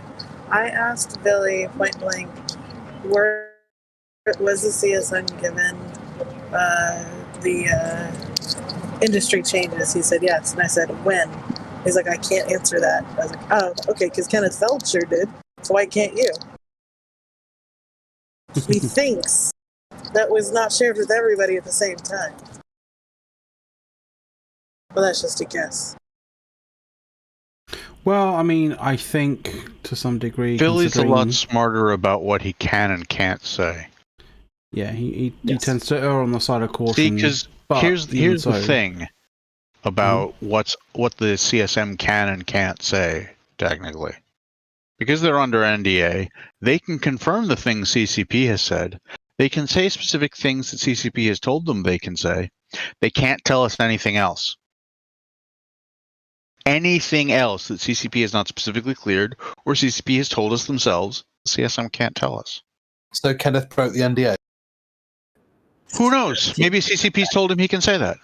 I'm not going to accuse him of breaking NDA. That, gets into all sorts of potential legal issues, and I am certainly not going to be the guy who says that. All I'm going to say is that, as I understand it, this is what you can say, and yeah. At the end of the day, the ultimate authority on whether somebody's broken the NDA or not is CCP. So, yeah.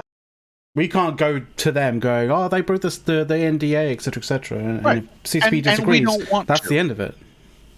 And we don't want to. Look, no, horrendous. I don't want him banned for NDA breaching because he's leaking so fucking much that it's amazing. Well, that's for CCP to determine. I'm just saying that, we don't know what CCP has told him he can say.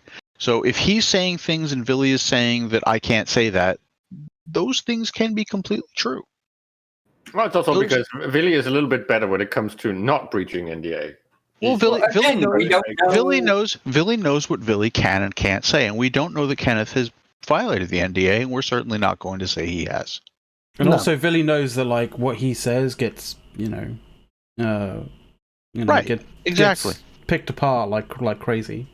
Exactly. He is the leader of the group that we're at war with, right? Yeah, so he knows. One of. Well, yeah, one of. But the point we is, enjoy pulling apart what he says. He's gonna get ripped into for it. Yeah. Well, he's an alliance leader. That's always going to happen when you have an alliance leader who's on the CSM. Mm-hmm. What do we think of PL's industrial backbone? I have no knowledge of the internal workings of PL's industrial backbone. I don't know how widespread, how thorough, how competent they are. I'm not going to offer any opinions on them. I'd say it operates at on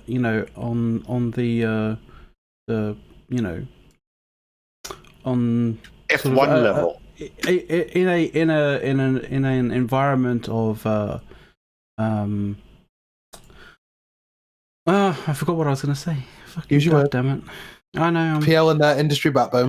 Yeah. Well, it's very simple, Mac. Really, right? They operate on the has more money, and many F1 monkeys can put things together in bowl. No, well, I mean, maybe, but that wasn't where I was going with it. But they're a very privileged lot, so they operate in an environment of privilege, like significant privilege. They solve their problems fairly similarly to how the original aluminum tycoon solved his, right? Well, I find it interesting because are you yelling at Scotsman until they added another eye?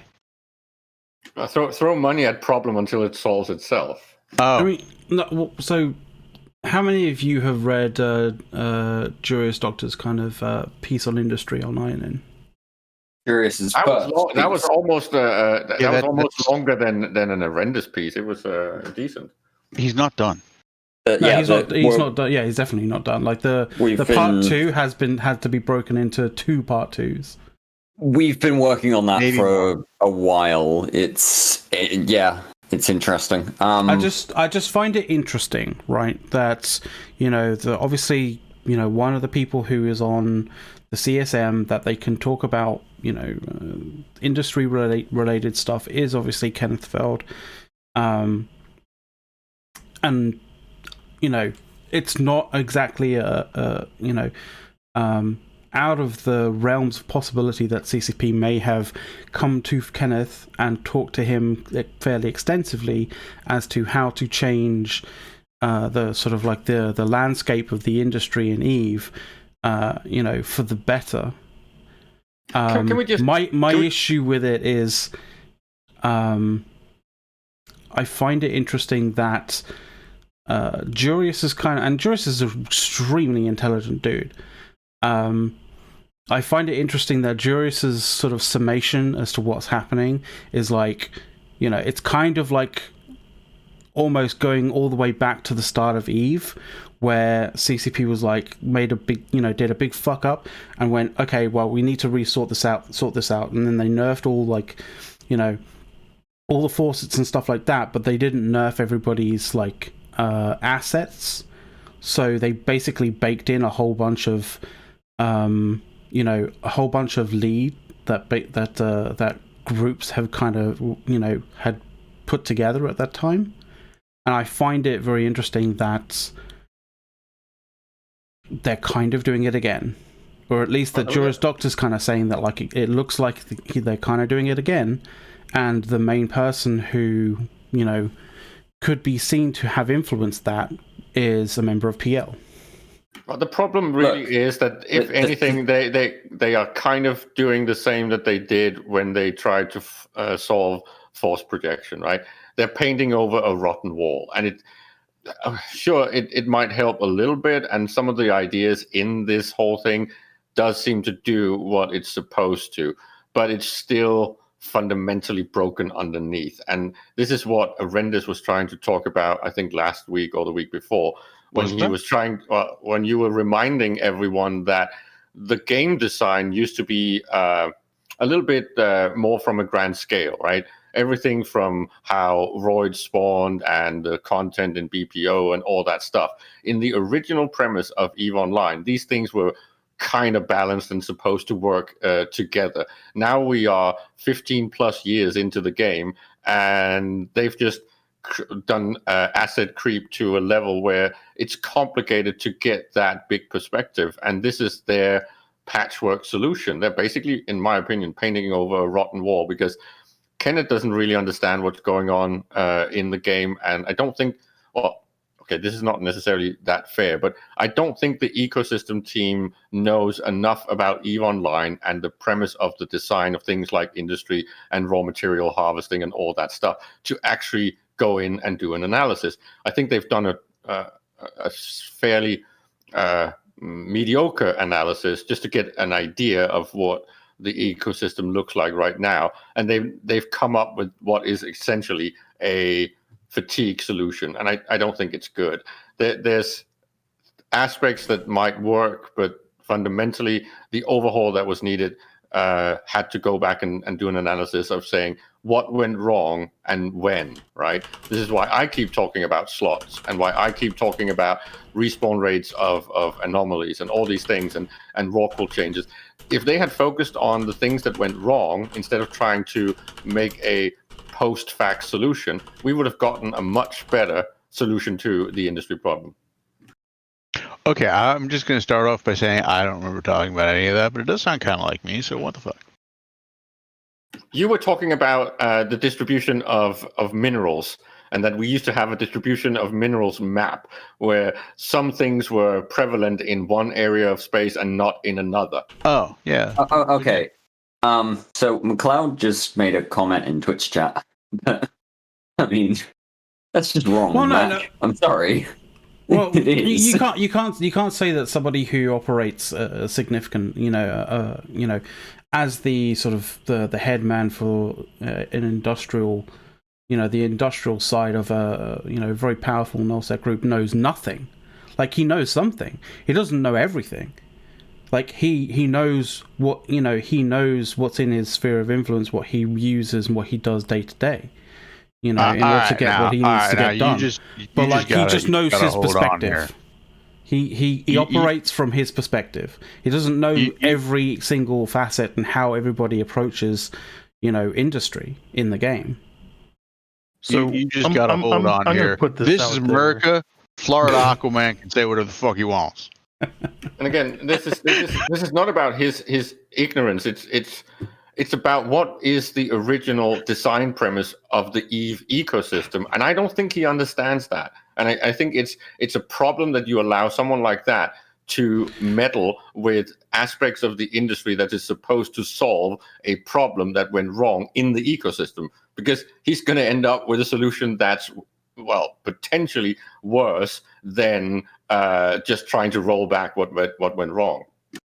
See, the reason why I kind of know that that Kenneth is kind of locked into his perspective is because I've had a conversation with him, and it did start out as a conversation because I was trying to put together, sort of bullet points of, creating sort of a piece of content, and we were trying to look at how, what the industry changes would look like from a small to medium, org perspective, right?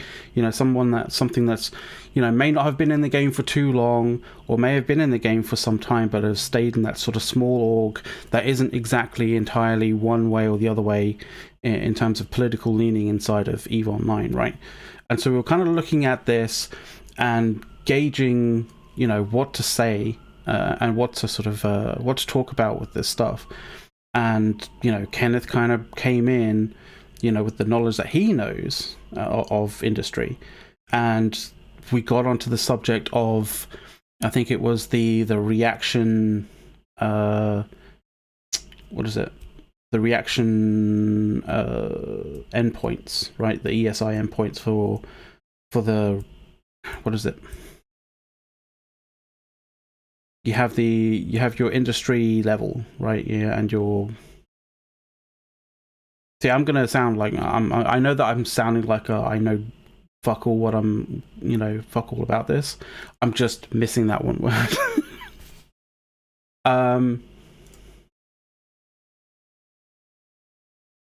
Yeah. What the fuck? You are. It just bothers me that they're doing this instead of. Hang on, I'll find out. Approaching something that everyone has been talking about, well, me and Dirk McGurk, very specifically for at least the past 3 to 5 years. This is how the whole make scarcity great again. This is where that whole shtick came from, because they broke the game when they added the factors that have happened over the past 8 years. Whether you're talking about self-sufficiency or you're talking about skill point injections, about orcas, infinite spawning anomalies, and infinite slots on structures and stations. All these mistakes are very easy to point out to CCP, and we have been doing so a lot, and they have not listened. This is their solution instead. I find that offensive. I mean, these issues were foreseen before they introduced these things. They announce these things, and we say, okay, what about this? What about that? What about the other? And they talk a lot about how, yes, they are listening to our feedback, and that they want to hear community feedback, and they want to hear our concerns about these things. And then they do nothing about it, and they go in as presented initially, and the issues that the player base has pointed out crop up. And CCP suddenly then turn around and go, oh, shit, that was an issue. I think we want to safely say that they don't want feedback. Look, just because you're being commented out on the forums. That never happens. Horrendous never gets commented out. Come on. Arendis has been pretty obviously targeted by these slow mode changes on the forums. Arendis is the evil one man brigade from the Imperium. That's just a fact. You know, what is it like? You have to spend like 10 times the amount of energy, like, you know, fighting, you know, fake news, fake kind of, or just basically bad information, right? So you know, it's doubly hard on Arendis, like trying to basically like you know, fight the stem of bullshit that's going on in the Evo forums. Not that hard. It's really not that hard. They just don't like the fact that it hasn't worked. So the word that I was looking for that just wasn't popping into my head was index, specifically. Oh my god! Are we going to talk about indices? Yeah, yeah, and oh my god! I was basically just, you know, like just rubbing his forehead as if he's about to start on the desk again. I was just I need my helmet. Hang on.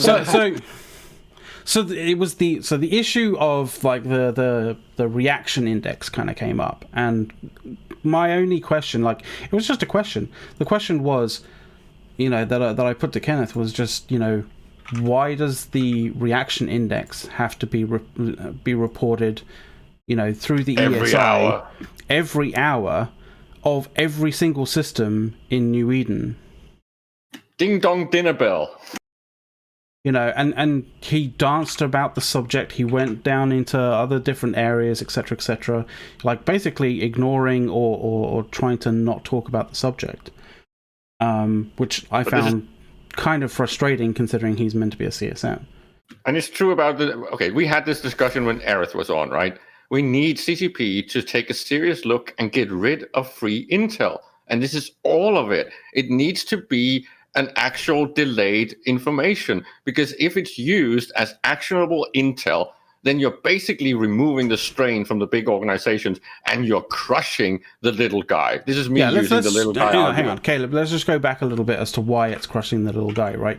Like basically that information is being broadcast through the ESI. It's not, you know, when you start playing the game, or when you kind of like collect yourself into like a small group of friends, you know, to make an org, and you know, maybe you might sort of look at it and go, well, we need battleships, you know, to run our level 4s like a little bit better, or to, you know, or to run like, I don't know, incursions, like high sec incursions, like a little better, like, oh, okay, we're going to need, you know, with these industry changes, we're going to need some, you know, a little bit of T2 products. We're going to need to put together a reaction chain in some way, shape, or form. Well, I mean, if you're a small organization in New Eden and you put a reaction like POS up in LowSec, apparently. And I've had people independently basically come and say that this is true. You know, you put a reaction chain up, or a small reaction like a set of Athanors up, like people come around and notice very quickly and literally wipe it off the map. How is the, you know, this new industry chain, you know, these new industry changes, like, how are they meant to survive? How is this meant to be in some ways sort of more accessible to you know, I wouldn't say newer groups, but just smaller groups, right? But it's all of it. It's all ESI data that is pulled like this that is a problem, right? It's the same with the normal industry index that you can actually I know, but I'm just saying, like, just remove this index, because as far as I know, the only reasoning that I've heard from people as to why this index needs to be there is for ease of use. If you have like a shit ton, and you can just call the ESI and then pick the systems that you want. The only other sort of, you know, plausible reason for that is to know exactly when somebody puts a reaction POS down in a reaction Athanor down in LowSec, to go and just wipe it off the map. And I think you know, I think both of those examples are wrong, because the one example basically makes it super easy, you know, barely a fucking inconvenience, you know, when setting up huge, you know, swathes of industry. And to be completely honest, the complexity of that should, should sort of curtail its size. So why the fuck does it even exist? But again, it's back to all the intel needs to be delayed, and you should only get it at downtime. I'm fine with the resolution. You should just always get delayed data, and then they need to fix the whole import-export stuff, because it makes no sense that thing is only a war tool and it only tells you where fleets are moving. If you want a MER, monthly economic report information in there, it should be economic information and not war and strategic information. And again, Aerith was fighting for these things a lot, and it just seems like CCP is completely ignoring all the problems that arise from this sort of free intel. Even a downtime ESI update doesn't help with the reaction chains, though. It just means they get hit the next day. Yeah. I'm not saying take it to downtime. I'm just saying remove it. Oh, okay. Right. Yeah, fair enough. Yeah, that's to Caleb's point, because he is saying take it to downtime. Yeah. Either way, while Star in chats, a lot of the suggestions here are anti-small org. I don't see how removing, the reaction index, completely is anti, small orgs. It's very much pro small orgs, very much anti large orgs. The changes that CCP have done are anti-small org, right? As it anti-player base. Well, yeah, anti-players, but specifically anti-small orgs, because, good luck getting a fucking reaction chain up in LowSec, because you're either going to have Snuff, RC, or I don't even know, Dock Workers, White Sky, LSH, fucking Dread Bomb, all those kinds. Don't get me wrong. I don't hate those groups. Those groups are fine. But there needs to be room for smaller groups to get started. I mean, LowSec's already basically dead, so. Yeah, and this is going to make it even worse. Well, yeah, it's because literally all that happens is, you have something shiny, Snuff Titans. And then when you try and counter Snuff Titans, you only do it with 7 Titans on the Amalake Keepstar and eat shit. So. There's a law argument to be made here, right? If big toys like that entered into Empire space, shouldn't empires want to kill them? I mean, are you saying that you should allow them to go through the gates and then get dumpstered on the other side? I'm saying that this is basically the players' big toys that are invading. Wouldn't that depend on the standings you have with that empire? I mean, sure, I would think so. I would love to see a standing-based system. Sure, but in LowSec, that's just going to cause all sorts of worse imbalance. I mean, if you were to do that sort of system where the empires immediately go after LowSec capitals based on standings, then what happens when you try to have a capital fight in faction warfare space? Right. So first up, you would love a standing system for gates and things. That does exist in the game. It's called Pokfen. It's an unfinished feature. That's not really a good design, but the direction and idea is what we'd get, right? They'd give us. Also, Mike Eptis in Twitch chat is saying that they want new players. That's what this whole mess is about. They've been talking for 6 years or more about their retention issues, about their numbers, about the various bits that keep new players playing. Right now, CCP is apparently devoting 2 to the 6th power developer time to new players that they were 6 years ago. Yes, every year it redoubles. Can I just point out the irony of this? Is that the safest way to be a new player in EVE today is to go in and hurry on and find the funnel to nullsec, and that's where you can actually be allowed to play, because highsec is figured out to the point where it's oppressive against new players. Lowsec is oppressive to any new player activity, and wormholes are oppressive to new players, because these things are figured out, and they're figured out in a way that is not beneficial to new players. So if you're new, the only place you can actually get to play a new player experience is in nullsec. In Amsterdam in 2019, CCP Ghost got up on a stage and said, the best way for players to continue playing the game is to be a part of a player community, a player corp. That is their best retention mechanism, and it's nothing that CCP can do. It shouldn't need to be nullsec. It shouldn't need to be these big block groups. And it really isn't. If you're looking for certain types of activities, there are groups that do this sort of thing. But CCP makes no effort to make any of them at all visible. And how can they really? Because if they do, then they're favoring one group over another. And again, favoring new bros in HiSec makes complete sense. Sorry. Yeah, I don't disagree, but they don't want to do it because they don't want the appearance. Well, I don't mean that they'd be favoring new bros in HiSec. I mean, if, for example, they'd be favoring Corporation A over Corporation B when they're both competing for the same new guys in HiSec. I'm putting my hand up when you guys are ready. Oh, and we have the Just token. jump in, man. We have the token anti-ganker in Twitch chat as well, which is fun.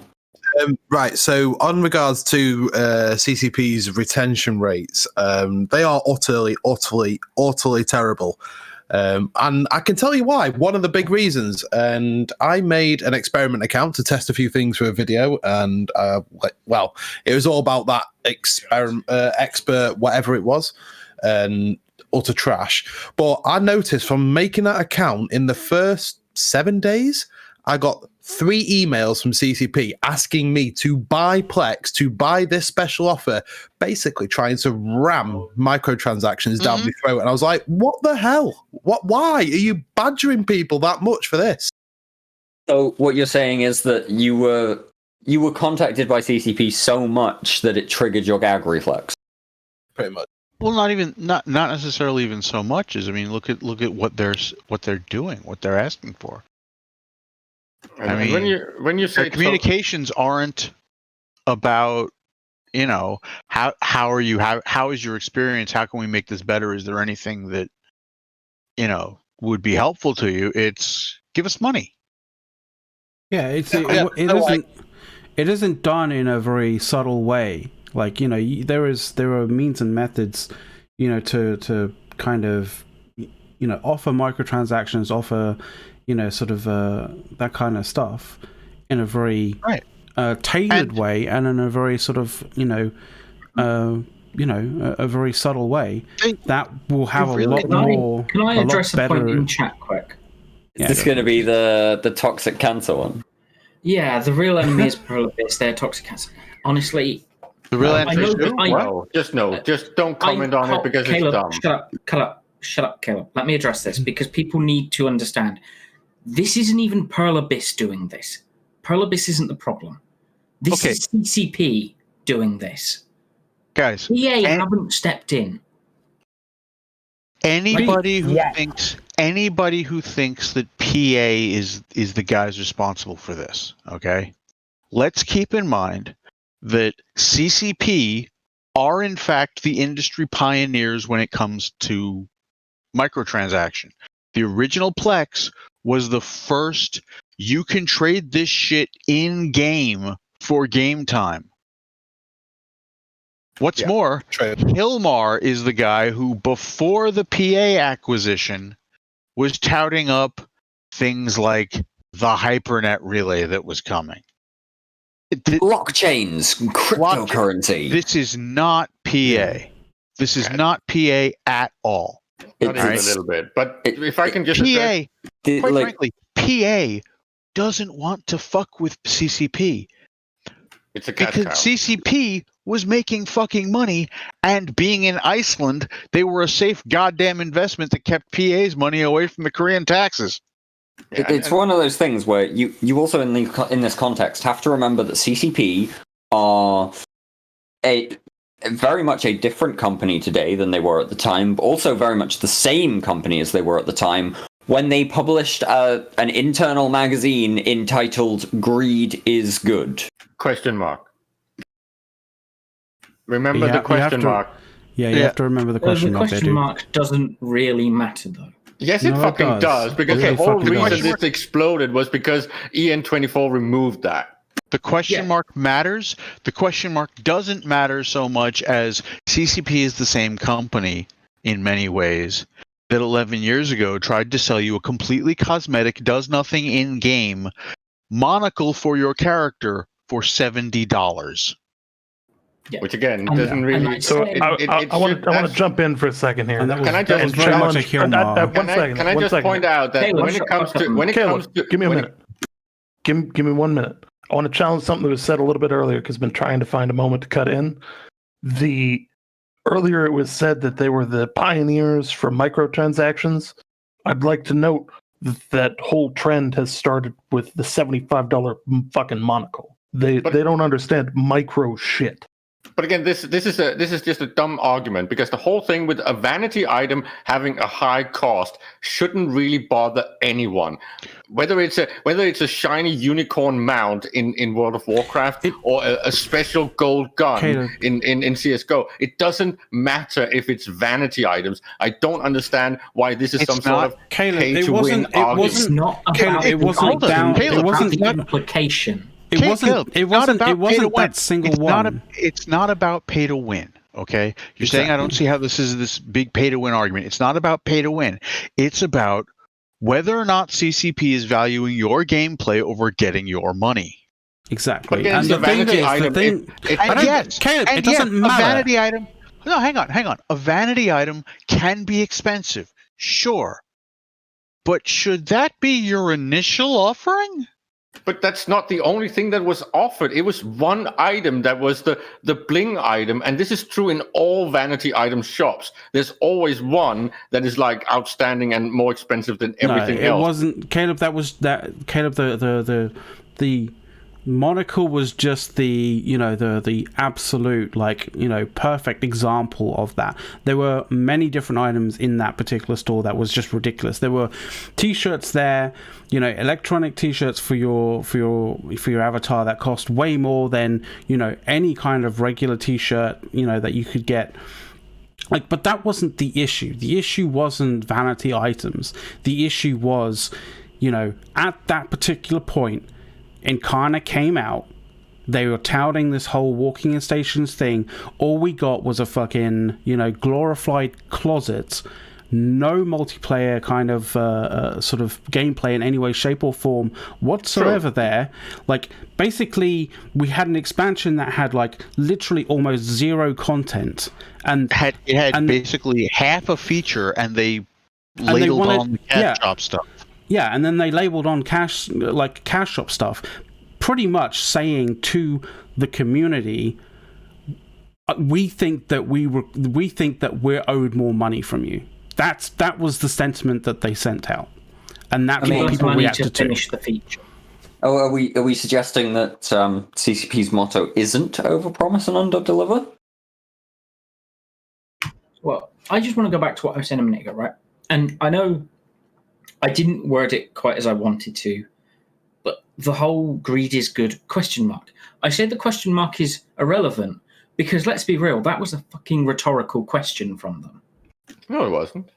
It was a discussion internally between the devs of how to roll this out. And sure, it got rolled out in the wrong way because of some meddling and micromanaging from the CEO. By Hilmar. Right? And again, that's true. CEO. Which is why I say it was a rhetorical question. Because every step of the way... Can I finish my fucking thought? The point is, it was a discussion between the developers, and they were experimenting and figuring out where they wanted to land this, and what the developers wanted to do would have worked. Sure, but at the end of the day, Hilmar was the one making the decision, hence why it was a rhetorical question. They didn't have a say in it. That was his headline, he ran with it, and then we got the monocle. And not for nothing, okay? Setting aside the whole issue of the question mark and whether or not it was a valid thing for people to get upset about, okay?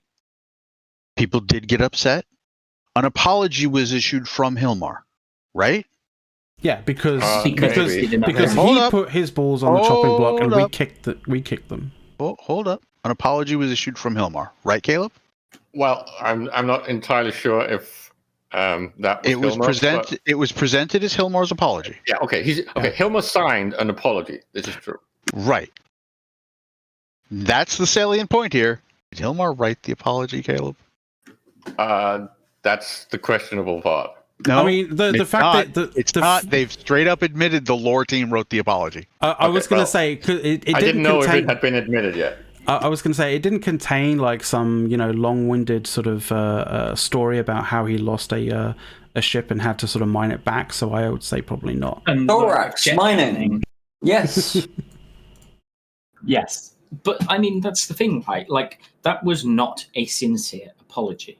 And it's been clear forever since. But again, why are you saying that? It was sincere from the developers and from CCP. Sure it was. The fact that, But it doesn't Hilmar matter might... what they think when But again, he's the one making the calls. You can't do this and just put everything on the CEO. Of course, the CEO is the last stop. But you can't say that... Caleb, you can't say that it know- was not sincere. Caleb, we know that it was Hilmar who came in and told all the guys to readjust the prices. Like, we know this for a fact. Like, We just know it was saying Hilmar. that the fact that he didn't write the apology, he just signed it. It points to the fact that he's not sincere about it in any way, shape, or form. Yeah, like Hilmar loves to meddle. And therein lies the crux of it, Caleb. Because in any normal operation, no, you shouldn't be able to put it all on the CEO. But Hilmar loves to meddle. He's the CEO. He's not a game developer anymore. He's not the guy in charge of EVE anymore. He should be focusing on the business and running the company, not developing the game. And yet he keeps meddling, and that is why we're in the situation we're in. That's why I say it's not sincere.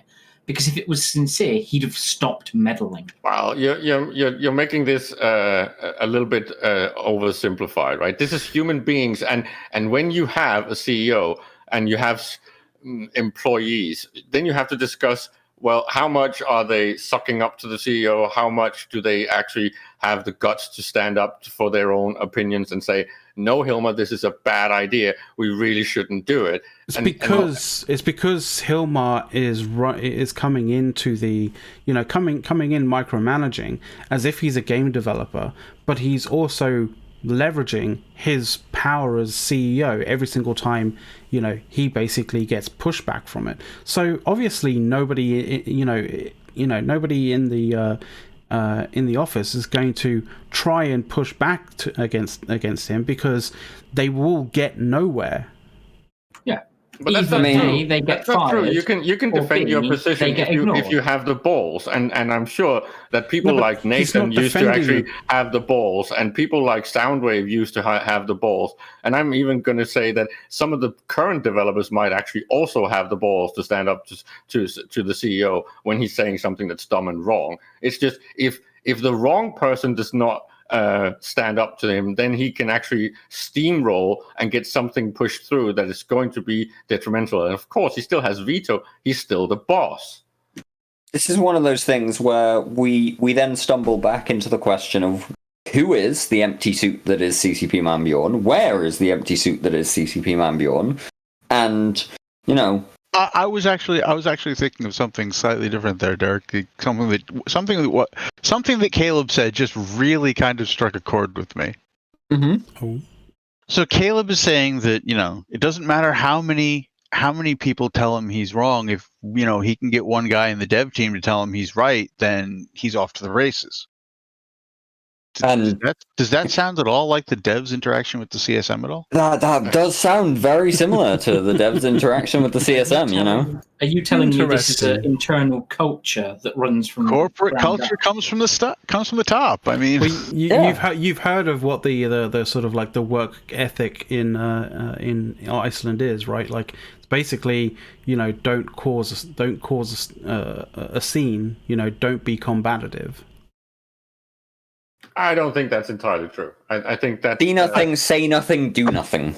I think there's a reason why God. I think a corporate culture that emphasizes don't be combative in a country that likes to tout how much they're a bunch of Vikings is fucking hilarious. I'm just saying it right now. I find it deeply ironic.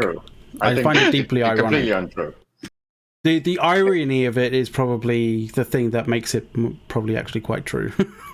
I think it's completely not true. I think it's a question nationally, I really doubt it's true. CCP wise, it might be. Who knows? Well, again, this is about how, when it comes to the gaming industry, right? As you know, McLeod, there's a lot of these. It's these pipe dream employees, right?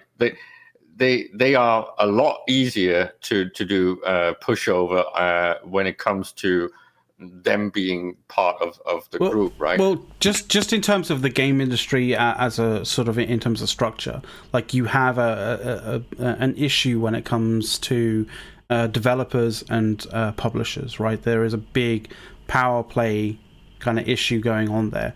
Essentially what you have is you have the developers who kind of end up making, doing the artwork, doing all the kind of work to make the IP, to flesh out the IP. But you have the publishers who generally tend to have all the money. And unfortunately, because they hold pretty much all of the money, they hold all of the power. Well, this is about general human behavior, about generalissimos and me, big boss, and you, employee. And if you speak up too much, right? Then Caleb went caveman. Then you're gonna get fucking airlocked. And again, I've experienced this twice in real life, being fired because I stood up for myself. And I think it's just a human thing. And if you look at how fast you get commissaried out of the Imperium if you speak up in public, same thing. This is human behavior. This is about you embarrassing the boss and having the balls to actually stand up for yourself. And do you have the social intelligence to know when to do it and in what situation? I think there's many of the devs right now, well, maybe not many, but there's a few of the devs that in private will stand up to something that the CEO says. But if they do it in public, they're out. I can think of one situation where a first offense speaking up, like saying something that is not to be said, would get you thrown out an airlock. Just one as a line member. That's it. So I don't know what you're talking about there, dude.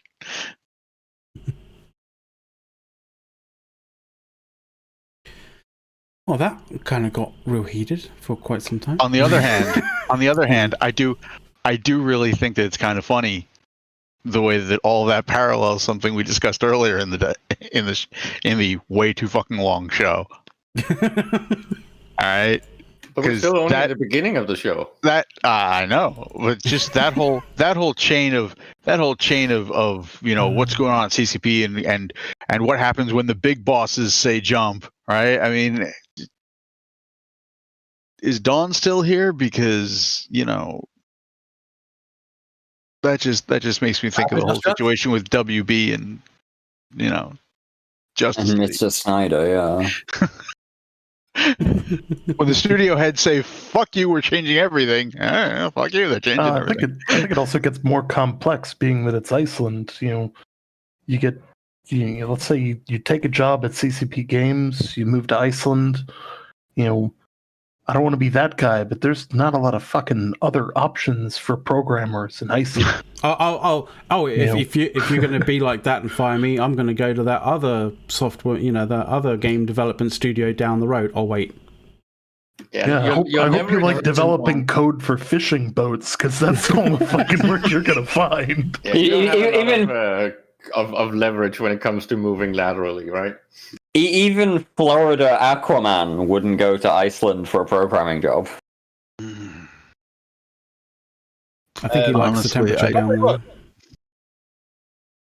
Honestly, like I can only imagine that's actually pay a good idea, really well, because it'd take a decent fucking paycheck to get most people to move to a godforsaken rock in the middle of the North Atlantic. Yeah, and yet everything I hear is just they don't pay really well, which is concerning.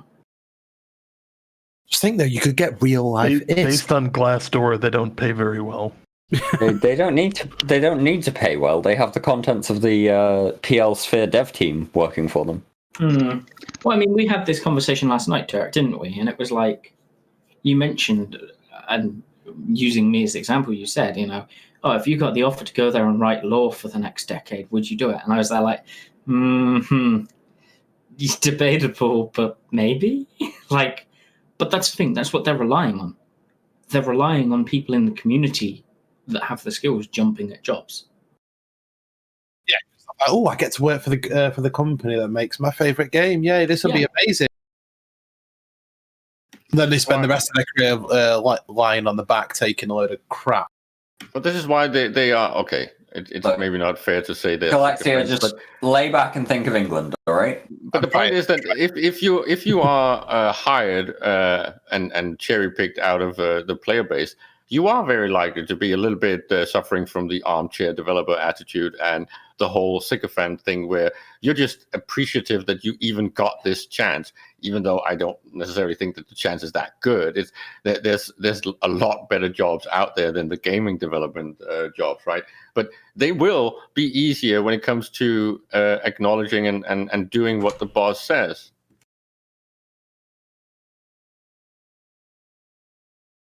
Mm-hmm. Takes a lot of balls to stand up to veterans in the industry, right? Depends on your perspective and on the thing, obviously, that you're standing up to them about. But if it's something like, say, for example, I don't know, hypothetical figures, 10 years, a developer's been working on a very specific thing for 10 years, and you've been on it for 2 weeks, and you think, oh, I know better than them. Yes, that's going to be awkward to try and stand up to them. But then again, getting someone else's a different point of view on things and a different perspective can be quite valuable. Well, again, I will just refer to one of the interviews I had where Fozzie was on one of the shows. And when I asked him about how these things are actually detrimental to and destructive to the ecosystem, he just threw it off with, I don't think so. It's like, well, it doesn't matter what you fucking think, Fozzie. You don't clearly understand what the actual impact is of the design that you've just put in the game. It's not a matter of, oh, it might happen. It's inevitable. It's in the numbers, and the fact that you haven't crunched them correctly doesn't mean that you're right. And this is back to what the CSM told the CCP when they talked about the raw qual, right? We told you this way back when it was initially done. So unless you admit that this was a bad bait and switch to make money, you were wrong, and you have been wrong so many times. He'd have to understand what a bait and switch is to understand whether or not he was doing it. I'm going to say, and I guess that comes back to my point of them relying on people from the community to go and work for them, right? Because if they have people from the community going, it's people that A, are easier to push over, and B, don't have experience on previous games that can stand up in that way of going, yeah, this is a bad idea, because they just don't know it's a bad idea. Okay, can I just say to that small comment that I highly disagree with any experience from other games being helpful when you design for EVE Online. No, but there is nothing out there that remotely like it. And every time they hire someone from another game, even someone with 5 or 10 years experience, they mess it up because they don't understand the fundamental premise of this game, and they don't understand its DNA. But they at least have some experience, right? And that's what I'm saying. They might be able to say, not just in that way, there is more to it, but it's like they might at least have the ability to say, hey, hold on, that sounds like a bad idea. Whereas people from the community are just like, ooh, I'm at CCP, cool. Yeah, let's do that. I'll trust you on it. On a completely different note. Know. From the link that's just got linked, so I relinked it. It looks like in London, CCP are paying more money to an AI engineer than a combat designer. I mean, do they not care about the combat as much? Look, it's only a genre-defining shooter. It doesn't need significant, combat capability. I'd also like to note that you compare on Glassdoor. You can look up game positions like a senior game designer, and compare it across, and they're paying $25,000 a year less than the industry standard. Oh, okay. Yeah. So, But how do they compare to the industry standard for preschool teachers? Because I noticed that was on the list for CCP. I don't understand why. But... Sorry, what? Are you serious? Horrendous. I'm wondering whether Horrendous is being that serious. is actually on the list in here. It is. So is Cook. Well, yeah, they have a catering staff, and I imagine they probably also have a. And that what I totally got because okay, fine, they got a lunchroom, but preschool teacher. Do they have they must have a daycare center, I guess. Yeah, you would assume that would be. I would assume that, but so how do they come in on the scale for that? I don't think it can massively we send affects. them? Can we send them boat? What do you think Boat's response would be? Let's be real here. Something loud and very shouty. I think Boat would laugh. Yeah, that makes that would sound like Boat. Boat would giggle like the preschool children that he would be teaching. I actually like Zippo's comment here. Preschool teacher is to take care of the no sex support tickets. I'm not even going to get mad that that's an insult aimed our way, but it's not wrong. Actually funny. Do either because it's not even wrong. Goonie, not CCP Boat, CCP Ever Given.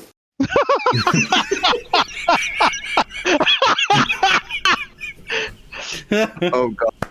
Oh, that's good, man. Oh damn!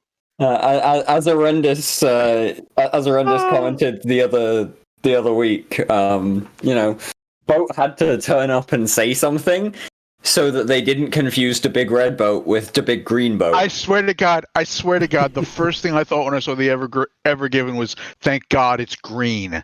Imagine if it was red. If it had been, yeah, exactly. Oh my God, our Eve would have been so all over it if that had been red. Jesus Christ.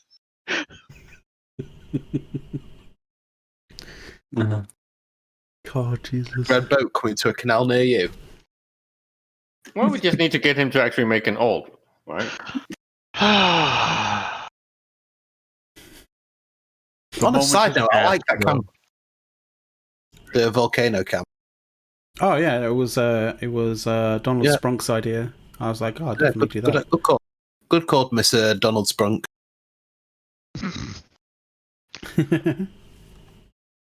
Yes, I did put that R in there before anyone says. Yeah, you just need one slip up on that name, and you're really in it. Yeah, you are knee deep in it. I don't even want to think about that, guys. Come on. It's there. That's already in your head now. What? Don't ask. Yeah. It's not a good mental image. Sure. I have no idea what you guys are talking about. I was paying attention to something else. Sorry. Yeah, Mac, you don't want to have known. Mac, Okay. can you get your Photoshop up and running and do the Ever Given and just do a color swap for green with red? No. No, I was tempted to potentially. The occasion has passed. The ship has sailed. Yeah, I was literally. Yeah, literally. I was tempted to do a background removal of the Ever Given and chuck it in there, but one thing I want to know, to basically out to the Twitch chat, has anyone so far during this Grostas event managed to kill and loot a very, very expensive pod? No. Just ask him. Because I've seen I've seen a huge increase in low-sec gate-to-gate smart bombing battleships. Obviously. The event, it's that Gorostas Hunt event. They've done the NPC site, but there is also that I think it's what I would as far as the whole Gorostas Easter thing goes, I have to give a massive shout out to one of the guys in the Minmatar RP community, because he has made a character alt that I swear to God is just raking in the Concord kills. Mysterious Pink Capsule. Yes. Legend. He Apparently named himself one of the captures you're supposed to hunt, McLeod. Right. And so he's just people walk sitting up on in fire and Concord blows these people away. That is hilarious. Does Concord pod as well? No, Concord doesn't pod. Concord does not pod, but still. Because that would be the even better thing. If Concord podded, he could then get Concord to pod them and get implant drops. Yeah, I did see a guy that went AFK on a gate, and when the Triglavians were orbiting the gate in high sec, and he got podded, and some implants. The Trigs and Edencom will pod. The gate guns will too. Oh, I've been podded by just do in certain circumstances. I've been podded by the Edencom ones a fair few times. Yeah, but yeah, Mysterious Pink Capsule, fucking brilliant. Yeah, that is hilarious. That is hilarious. Fucking 200 IQ move right there. Just think how many mails he's getting about it. It's the oldest fucking scam. I would love to see that. This was actually how I died in the game the first time ever. It was someone had named their ship after the NPC ships, the rats, and I just auto-targeted it and shot it and got completely Concordoken. Oh dear. I mean, he just hits the guy. He just hits him off a gate, I think. God damn it! That is a good effort.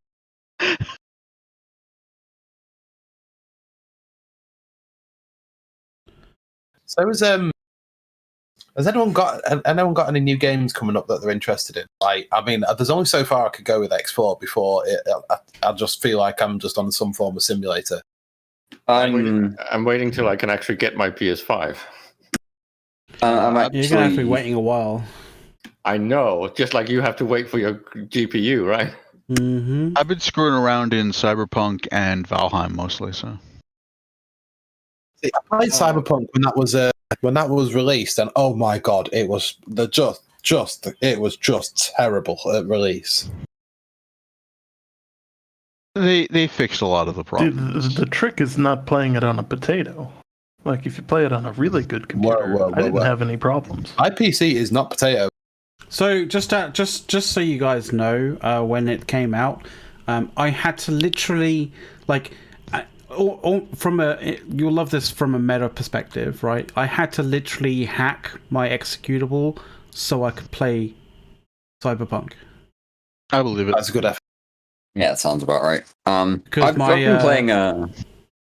I waited for them to do the first round of patches because at this point I am completely used to whatever game any company ships, it's not done yet because the producers don't let them actually finish. Yeah. Day one patches for everything.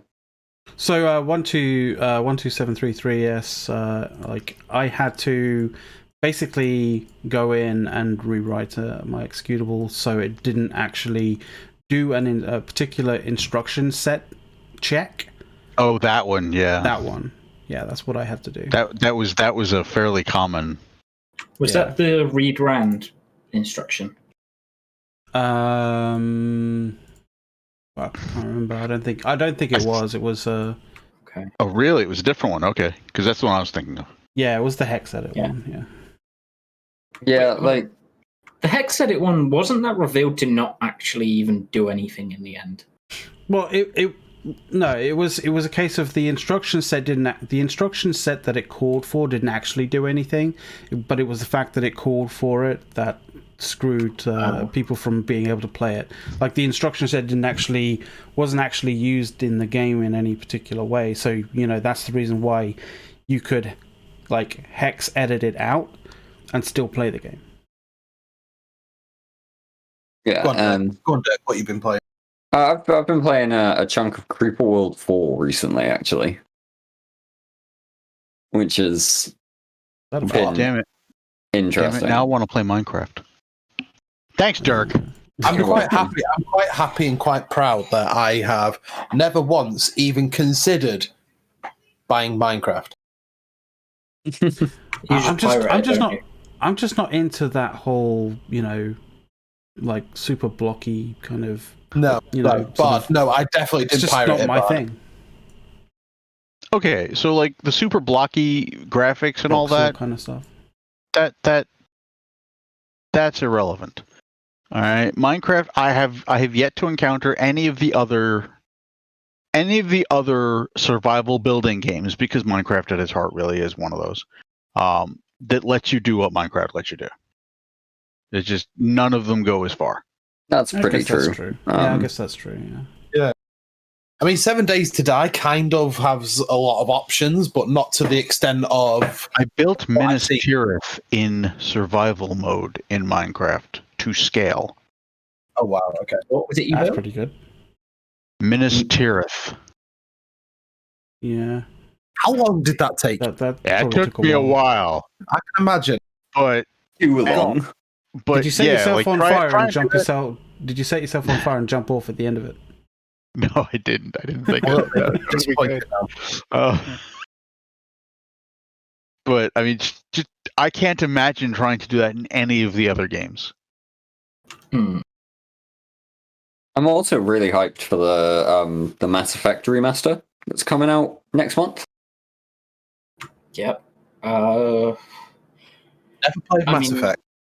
I know me and Mike mentioned it earlier, but Stellaris has its 3.0 Dick update coming next week. Don't be a dick. What's that about the dick? Yeah, for Yes, for, they for Bard, it's genuinely all named it that. for Bard, it's all about the D. One of my Oh, mates, they named Party is it. all about the yeah. one of my friends has been playing Outriders. That looks really good. Yeah, I've heard some mixed things about some of the storytelling work, but the gameplay is apparently really good. I mean, Apparently, I've been you're wondering. expected to believe that these factions have been involved in a war over scarce resources for 30 years, where there isn't enough shit for them to feed themselves, but they can afford to throw shit away for 30 years solid. What? I know, right? Meanwhile, one side is literally eating babies. That sounds like they've been, well, maybe not so much the eating babies, but that definitely sounds like they've taken a page from CCP's book on I was there thinking to myself, generating warfare. Are we talking about? We're not talking about Eve here. This is the thing, right? Not quite. Reference it though. Yeah, there's also the Total War remaster, the Total War Rome remaster that they've done, which I'm going to have to pick up at some point. See, I was just seeing someone in chat saying I played Dyson Sphere. I've played a hell of a lot of Satisfactory. I've had ungodly amount of hours in that game, and then I bought the Dyson Sphere program, thinking, "Oh, that looks really good." Never played it. Bought it, never played it. I was going to buy it the other week, and I was just there like, don't know. Held off, and I'm just there like, yeah, nah, fuck it. I've even reinstalled Skyrim because I think I'm going to go in have another go through that. I was playing Skyrim the other month. It's still a ton of fun. When are we getting the next Skyrim remaster? I mean, that's it's going to be over 5 years. Well, they're apparently working on Elder Scrolls 6 at the minute. Yeah, they are. But they said Skyrim 2 remastered. Yeah, they did say that they announced it. They even put a trailer, like a sort of not a proper trailer, but like a kind of a nod towards it. But they did say that it's not going to be within the next 2, 3, 4 years. Oh, this is a bit like Armour doing Armour 4 then, where they keep dropping hints, but they're like, yeah, it's not going to be in the next year or two. Where have we heard that? Dangling a carrot and then waiting ages. Where have we heard that? Elder Scrolls 6, Duke Nukem Forever. Yeah. Let's be real though, Galaxia. I usually don't. Bethesda Well, I'm not going to say Bethesda has a history of delivering because, they got bad recently. I usually don't replay games, but to tickle my gaming fancy, I have decided that I will have to buy Spider-Man and all its extensions, and the second one, and actually play all of them. Honestly, it could be so much worse. He could have just said, like, I need to go and buy FIFA or NBA 2K20. Have any of you actually played Spider-Man? Ah, yes, the game of the Simps. Have you played it? What, FIFA? Spider-Man. Have you played the Spider-Man game? I was going to say FIFA is utter. Spider-Man. Oh, FIFA Spider-Man. Oh, right. It's where you're playing soccer on walls and ceilings and shit. Don't give them ideas. Actually, no. Give them ideas. No, that's an Activision game in the Call of Duty franchise. I'm sure it is. Yeah, I've got a genuine question I've just seen. Caleb, have you got Spider-Man pajamas? If I was going to have anything like that, it would be the actual suit, and I would be cosplaying like a mofo on stream. Jesus. And on that note, I've got shit I got to take care of. I'll be back later. I was about to say we probably should. You've got 24 more hours. I really. So you guys think that like. No, this isn't happening, by the way. I'm not doing a 24-hour stream. Fuck you. Totally is. I was just about to say, I'm gotta go to Fireside. No, it's Fireside. We're not going till Fireside tomorrow. Fireside. Gotta go to Fireside. I'm not the one who started the show early. Hey, this is all on you, man. No, we may have started the show early, but you didn't add on. And you gotta go to Fireside. Fuck you. No. Yeah. We're not doing this. That's how long the show runs. The show runs until the Fireside. Rules and conventions and traditions and defecating all over the place, McLeod. Fuck you, Dirk. You know Eric would agree with that. Trapping me. Eric's not here, so his opinion does not count. Here to help.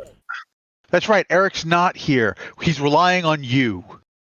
Well, that was a bad call on him. He's counting on you to go to Fireside. I will go to Fireside by myself tomorrow.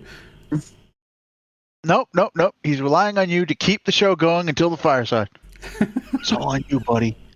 Yeah, it's all on you. Just so everyone knows in chat, there is no meta show today, probably because sod all has happened. Also because Mittens and Brisk both got their shots today. That would also why. They're all suffering hangovers. Yeah, as Mittens put it earlier, they didn't fancy doing the side effect power hour was the way they put it. Oh Jesus. I'll be back later. Remember, 24 more hours. Fuck you. Dear God.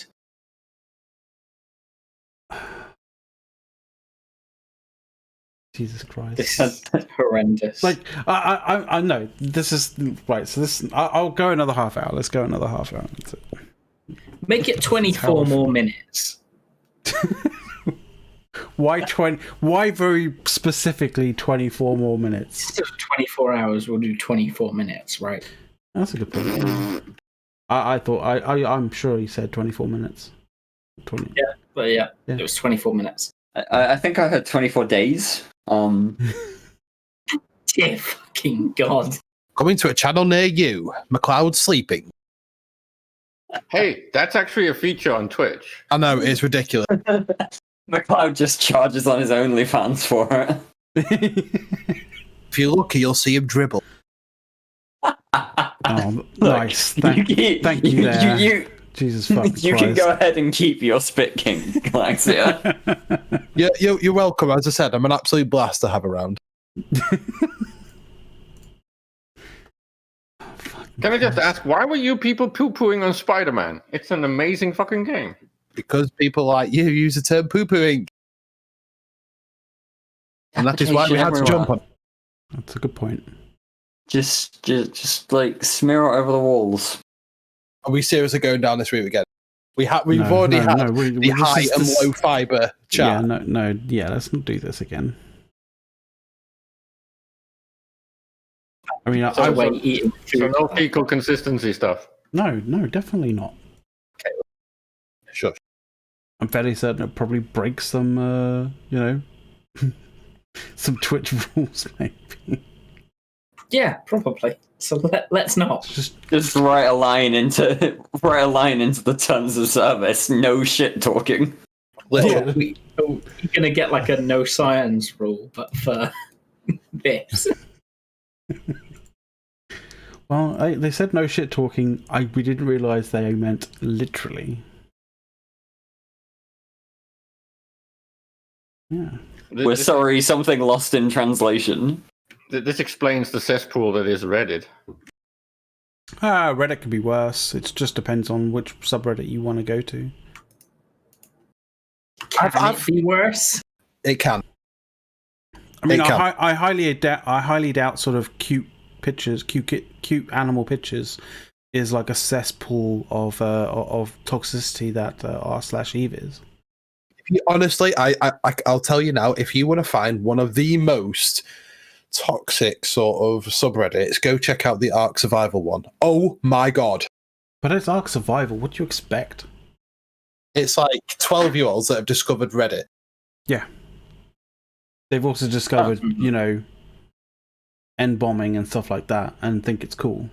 Oh, I know, right? That's all you see, and you're like, really? Is that how you decide to communicate with people? But that's what the sort of like raid survival MMO kind of scene is like. It just needs to die in a fire.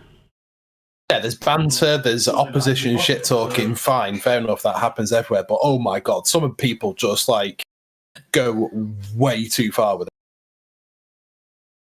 it. Yeah. Very. It's almost as if when Eve players thinks that the Eve community and Eve Reddit and CCP developers are bad, it's almost as if there's always someone worse out there. But the CCP developers are bad. And yeah, like, let's be real, it's not... Yes, they're not the worst, but there's no excuse for how it is, right? No, that's true. Yeah, maybe. I don't know. Perspective-wise, they could be doing so much worse. They could be like, yeah. You guys don't know unless you actually really want to get into the nitty-gritty of how bad things can be, or how bad a developer can like literally, fuck their community up. That's my point, McLeod. I'm there like, sure, they could be so much worse, but that doesn't excuse it, right? No, that's true. It doesn't excuse it, but like, getting a good perspective on it is, a good idea. I think CCP 2 to 3 years ago, as Strigak just said. I don't know what's worse, CCP 2 or 3 years ago or now. Now, absolutely, not a shadow of a doubt. I mean, well, to be fair, 2 to 3 years ago, did we still have Seagull? If we're talking the Seagull era, yeah, it was fine. Seagull left late 2016. 2 years ago was the Blackout and the Drifter Menace, and we're still worse off now. Yeah. I didn't mind. That means I've been clean for 2 years. I didn't mind the Blackout. I don't know why people had a problem with it. I didn't mind the Blackout. The only time I didn't like it was when I was roaming and everyone was docked up. To be fair, is like you may have been clean for 2 years, but like one of those 2 years was 2020. You can basically account that for 2 years. Like, so you've been clean for basically like 3 years. God, it's good to kick that addiction. Oof. I wouldn't say 2 to 3 years ago was maintenance mode.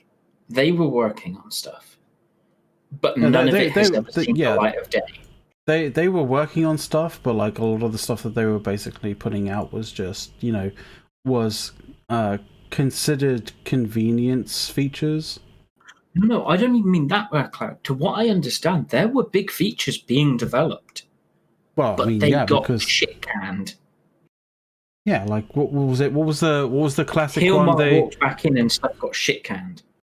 well, Hilmar came in, but like even before then, like there was like probably one of the grandest sort of things that we believed that they were working on. We never sort of found out whether there was actually like, you know, tangible shit there. But like one of the big features that we believed that CCP was working on was a new form of, you know, player-made Stargates, right? They weren't going to be jump bridges. Longer ago, but yes, and it was going to be something where, you know, like, you know, it was going to be way more, you know, significant in scale and in sort of grandeur than, you know, glorified jump bridges. What patch was that from? I remember seeing that there was like there was on a trailer, like there was 2 fleets engaging, and this gate or weapon or something fired. Yeah, exactly. What patch was that? Prophecy trailer, 2014 FanFest. Yeah, I did like that trailer. Actually, I'm gonna find that.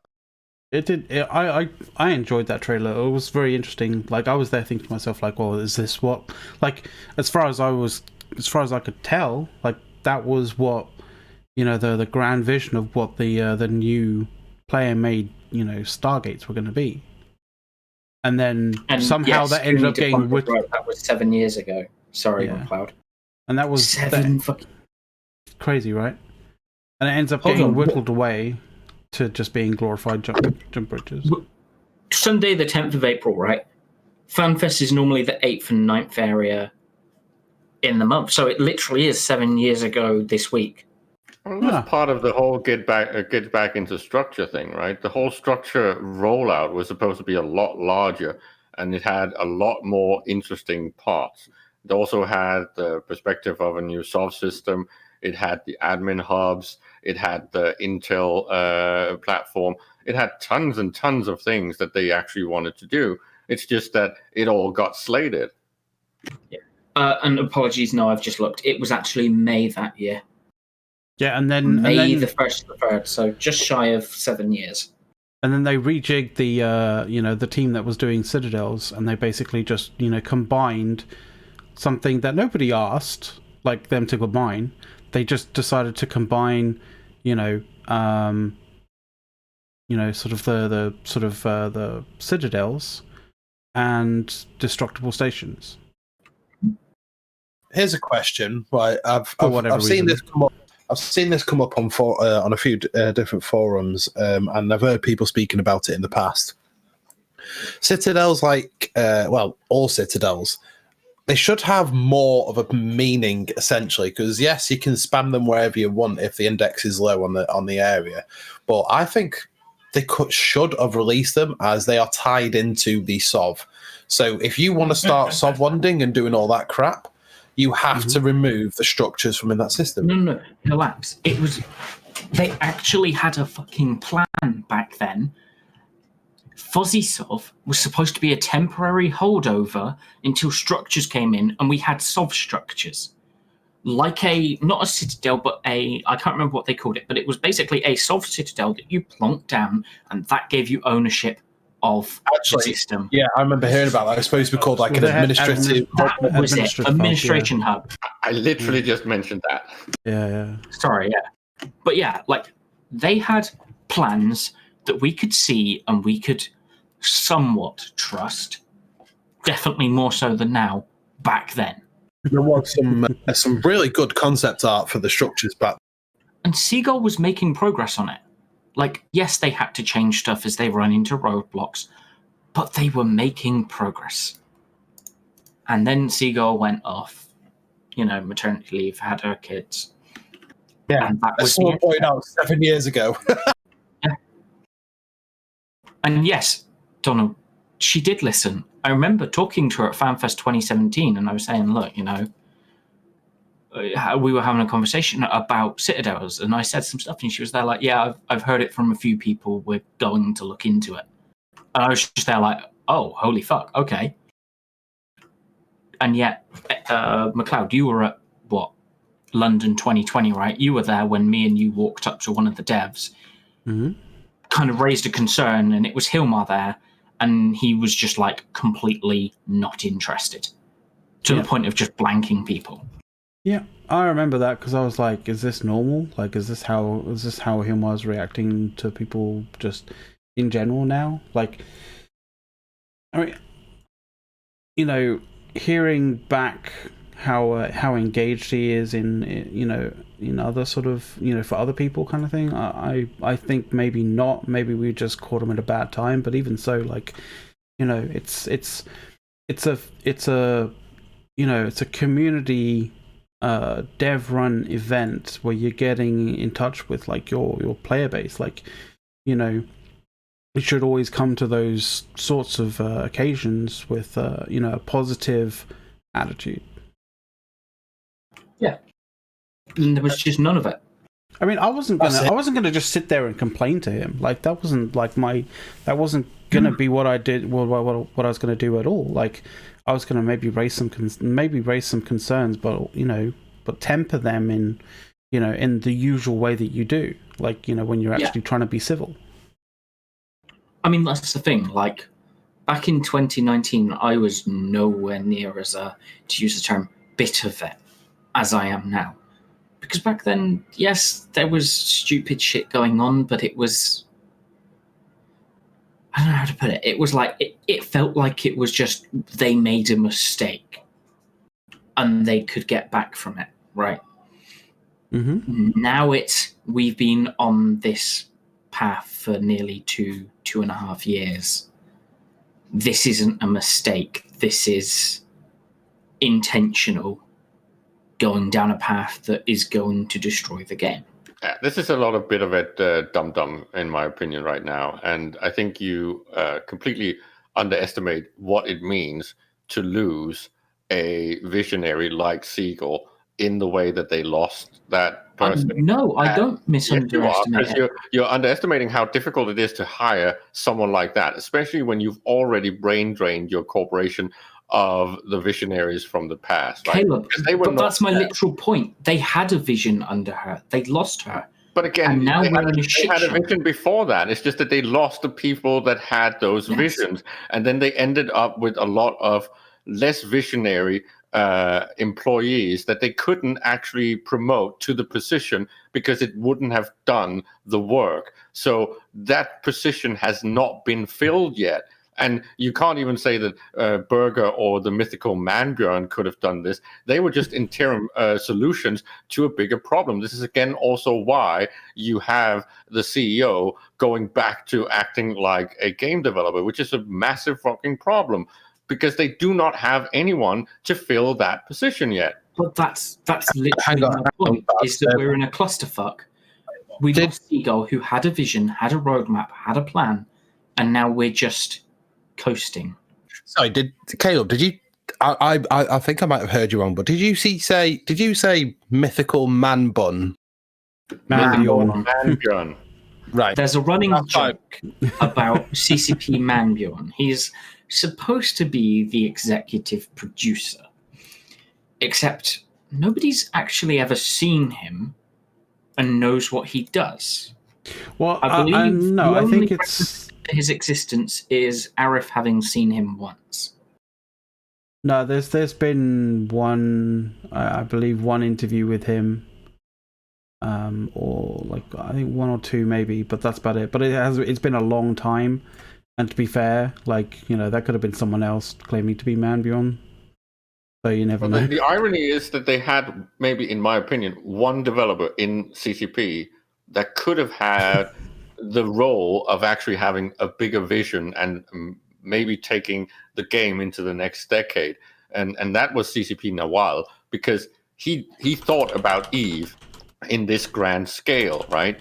The other devs, even though they're good, they don't seem to have an idea of where to aim on a big scale. And they don't have that big overarching perspective of how the game works. They know how it works in its small bits and pieces, but they don't necessarily know what the original dream and premise was. So the only one that's able to have these dreams and visions are, at the moment, the actual CEO. And I think he's lost the plot a little bit. He still has the original vision, but he's just starting to mix it up with things like crypto and exotic market products and whatnot, and VR and all this manner of shenanigans, and completely losing track of this needs to be in small steps and increments, right? You cannot go to big places in one big fell swoop, right? This is the problem with Star Citizen or Scam Citizen or whatever you want to call it. They wanted to do all these things, right? He's a visionary, but he completely forgot that you have to actually build a game. Yeah, it's and like you have to listen to the players. No, not necessarily at all. You need to sell your idea to the players. Sorry, okay, not yes. listen to. Well, I mean, listen to and indeed take feedback from. You don't need to do what they say, but if you're at least listening to their concerns and addressing them, you're going to be much better off. Well, because you always have there's a degree of like, you know, when you try and make a game via a committee, you don't end up with a game that is actually enjoyable. You just end up pissing off everybody because everybody doesn't quite get what they wanted. Right, you know, it's one of those things where if you try and actually, if you have a good vision that people, and you sell that vision, you know, as a holistic kind of way, and accurately as well, and you basically make the game that you said that you were going to make, then everybody who's, you know, jumped on board with that vision is going to be fine with the result. Yeah, and this is a double whammy, right? Because if you go back to the Siegel era, it was not just Siegel that we lost. We actually lost Torfi France as well. And even though you can say, well, Torfi France was not a developer, no, but he was a visionary. He was a dreamer, and he had all these grandiose ideas that reflected on the rest of the developers, that they kind of got an idea of what he was talking about. And we had similar things with Grayscale had ideas, right? We've had visionaries in CCP staff. They just all left, and there's none in there anymore. They're just gone. Torfi was pretty amazing. He, if anyone was, he was the one setting a real vision, right? Or at least explaining the original vision, because we have to remember that of the old guard, right, the really old people in CCP, Torfi France and Hilmer and CCP Guard, if I'm not mistaken, was some of the last ones left. There's hardly anyone in there left that can actually even get that two-handed sword. I am more likely to get a two-handed sword than they are. Yeah, I don't know, it's just... I kind of want to see Caleb in that Spider-Man outfit and that two-handed sword now. Torfi was there keeping the grim, dark style thing, right? I might be able to do a B onesie and a two-handed sword, because I have a few two-handed swords in my apartment, so I can almost do what you're asking, Galaxia. Why wouldn't you have two-handed swords in your apartment? Exactly. It's mandatory. You should always have two-handed swords in your apartment. I think the Americans would say clearly for self-defense. No, Americans would say, I see your swords and I raise you a Spas 12 or something. I think that's why you keep a tank handy. I think my two-handed sword is actually a little bit nicer than the one Hilmer got. Mine is actually the Braveheart sword. So, the historically inaccurate Braveheart sword. There was no two-handed swords in that era, as far as I remember. Not like that, at least. No. Because they're only meant for one thing, that is to take down spears and pike things, right? They're not really a fighting, but they're not a fighting weapon. They are a fighting weapon, but they're not exclusively. They're not a war weapon. That's hand and a half sword can be used for proper fighting, but actual two-handers are really, really rare to be used. But either way, because they're not really good fencing weapons, right? We've made it to 24 minutes, guys. I didn't think we'd do it. No, it was 4 minutes past. So we got to go to 28. No, but he was leaving and he said that like we had to go for 24 more minutes, so like... No, that was Bart saying that. Yeah, I said that like, 4 minutes past. No, you didn't say that. You just You just spurred out. You made me realize that he'd actually said minutes, not hours. True. Yes.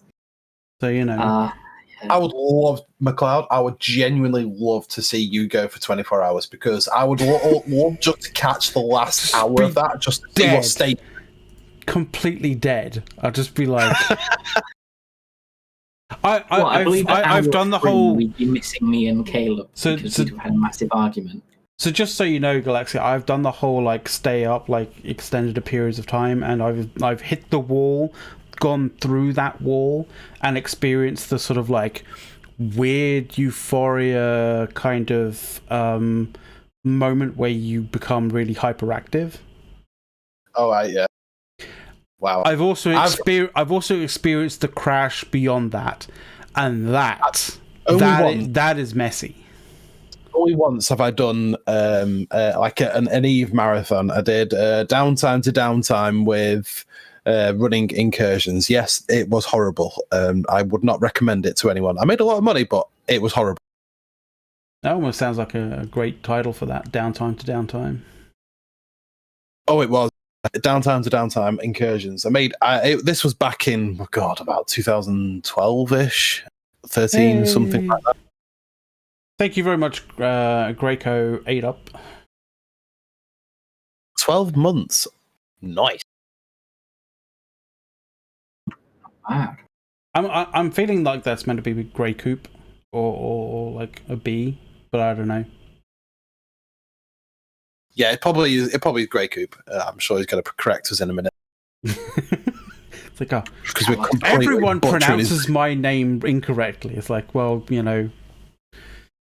join the crowd. Oh, there you go. Okay. We're all collectively wrong. Wait for the resubs from Metashow. Yeah, there isn't one tonight, so that'll be tomorrow. Oh, could I put together a meta show, like a meta show scene, while we're doing this with all the stuff from the resource library, and then just be like, "Welcome to the meta show." How's your legalese, Mac? We can pick up from the paralegal story. Yeah, I'm going to go with a 10p bet says you can't. Yeah, I'm pretty certain I can't because I have to somehow get doppelgangers for Brisk and Mitani. I don't think that's really possible. Like, I don't think Fiverr can get that for me at that kind of rate, at that speed.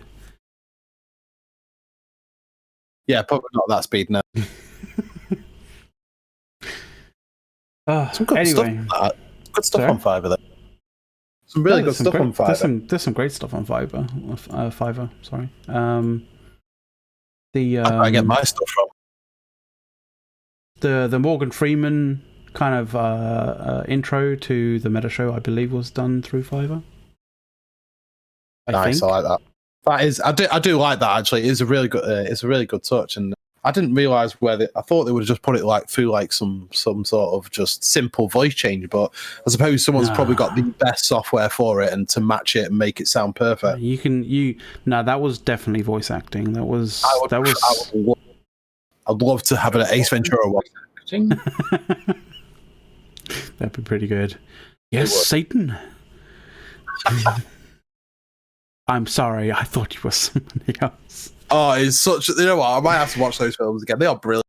Oh yeah, just a bit. Like those films and like Hot Shots are like my favorite. Just go to like rewatchable films because for whatever reason I can rewatch them, and it's just. I'm in a group chat on WhatsApp, and when I started working for a well-known parcel company, I got sent out that picture where he was working for UPS and he's kicking it around. Like, that thing has broken. Most definitely. And he said, "Is that you?" It was pretty much. I think you misspoke there, Mac. I think you were supposed to say Hot Fuzz, right? No, Hot Shots. Hot Shot. 1 and 2. Hot Fuzz is more rewatchable than Hot Shots. No. Hot Shots 1 and 2, as in Hot Shots and Hot Shots Part 2, are very rewatchable as films. Okay, it must be because when you watch Hot Fuzz, it's not really that comical because it's basically just reality, right? Donald, I remember way back when my van. It was when the 2080 Ti's came out. I'm not even joking. On my little van, I think it was at one point I had 140 2080 Ti's on my van. It was 10. Are you delivering to a mining farm? No, I was delivering to overclockers, and they were down the road. I was tempted to go missing. Not gonna lie. I must have fallen off the mat at the back of the van. Sorry, dude. Yeah, I fell off the back of the van, I swear. All 120 of them. Oh, can you imagine? Can you imagine? Having 3090s or 3080s in your delivery van, like. Yeah, well, it was the day before they're going on sale.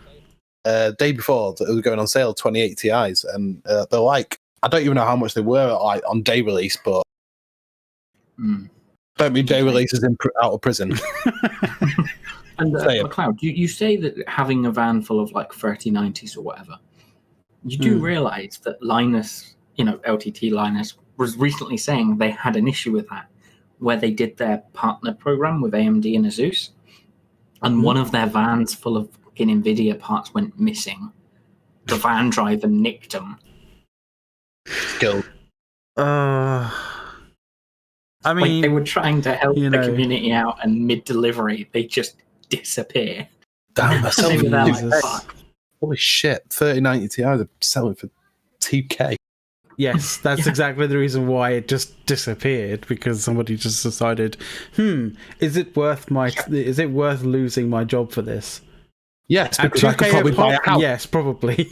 Yeah, it's probably a van full of 100 of them at 2K a pop, right? And yeah, exactly. I don't work for that company anymore, by the way, guys. I'm just saying. And by the way, just so we're clear, we're not advocating that you go and do that, like steal a whole bunch of shit. Like that's and I definitely didn't steal anything. Yeah, exactly. You just happen to have a bunch of 2080s and stuff in your van, and you were delivering to you were delivering to them, and in actual fact, the delivery arrived at 100%. I got a free chair off overclockers, and another LG. I don't even know which model it is, but it's got the circular LEDs on the back. I think it's like a 28-inch. Yeah, that one. I got one of those for. I think it was. I paid 430 when they were new because it had been sent back. G9 then. No, it's a big boy. Oh yeah, wait. You're on about the super wide, right? I said you were Haribo sweets. What? Yeah. When you get a parcel from Thingy, they give you a little pack of Haribo in as well. Have you never bought from a McLeod? It's no, really I don't cool. think I have. I don't think it offsets their overpricing of stuff though. Lately, No. But they have been intentionally overcharging. It depends what you get from there, though, right? Because some things are genuinely overcharged. You can get them elsewhere, but for me personally, like overclockers is down the road. So if I have a problem, they're going to know about it face to face. Yeah, but that's the nice thing about it. Like you're not dealing with like emails back and forth. You can literally go into a store and be like, this is the issue, and have it dealt. Like, but no, from every experience I've had with overclockers, they. I mean, obviously, I'm not trying to advertise them in any way. I'm just saying they are actually a decent company that I bought from. Just so long as they don't just so long as they don't treat you the same way that Viva La Dirt League treats people on board. Yeah. That's also a great series, by the way, that you guys need to go and watch. I'm actually waiting for the next series of the Expanse. Yes. Or if they are doing. You mean the final season? Yeah. And I'm just going to say, if anyone's into like Matt Groening style cartoons and stuff like that, there's a series called, there's a couple series on Netflix called, one's called Paradise PD, and the other one is called Final Space. Quite witty and funny. Paradise PD is a bit more like a Family Guy humor and whatnot. I had this weird moment where I thought you were going to be like, yeah, there's this series that you might not have heard of called like Futurama. Oh, bollocks. Yeah, really? Who hasn't heard of that? Yeah, exactly. this cartoon you've never heard of called Futurama. Yeah, it's great. It's like brain. It has like heads and jars and stuff. It's great. Mind blown. Although I would say that, like, I've seen a someone who decided to cosplay, Professor Farnsworth. It's fucking Farnsworth. terrifying. It's fucking terrifying. Are you guys still going? Yes, this is the 24-minute stream, Dawn. At least We have 22 hours to go, right? At least I didn't try and cosplay Herbert the Pervert, because that would be pretty wrong. Yeah, that would be pretty wrong. Yeah, that would be very wrong for you to do Hilarious that. at the same time. I don't So think one that. thing Sorry, what? Go for it, Dawn. Go ahead. No, go ahead. I was just going to say, I don't think that sort of explanation will fly in court there, Galaxia. Say again, sorry. Herbert the Pervert. I'm just RPing. Oh, yeah. Hey, kid. So, yeah. Anyway. There's a guy in Theta that can do that voice amazingly well. I've heard someone on comms do it, and it scared me. Yeah. He gets It's the whistle in there, too. yeah. It's great. He had it down to a T.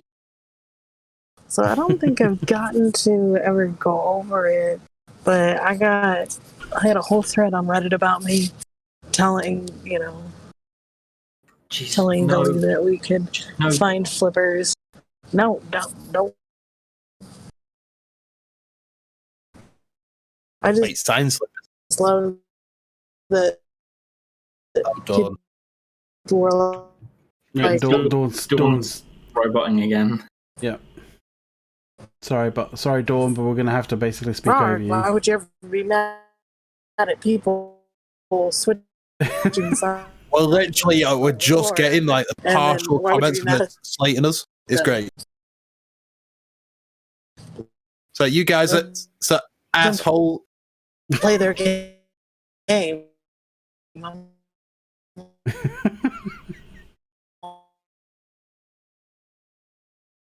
I think this is an indication that we might need to stop the show.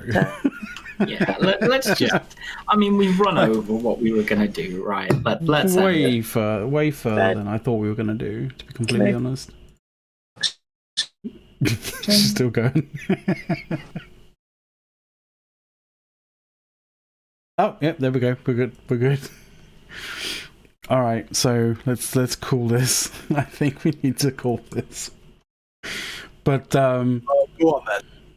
all right, yeah. So thank you very much, everybody, for chilling out with us for Putting up with 3.5 hours. Why would you do this? But we thank you for doing it regardless. So obviously, as you probably have heard, Fireside is tomorrow, which also means that Meta Show is tomorrow, not today. So go and enjoy your Saturday. Go drink, be merry, do whatever you do on Saturday to enjoy yourself. And I think there's a CCP event thing happening right now, I think. I mean, maybe there's a CCP event, but I think all the usual stuff aside from Meta Show is happening, like tonight. So definitely go and enjoy, Mind One spinning up the decks and all that kind of stuff. So And Merc streaming as well. Oh yeah, Merc's probably going to be streaming as well. So definitely check that out. But as for us, that'll about do it. I think that'll do. That'll do, Pig. That'll do. Jesus Christ. We're finally done.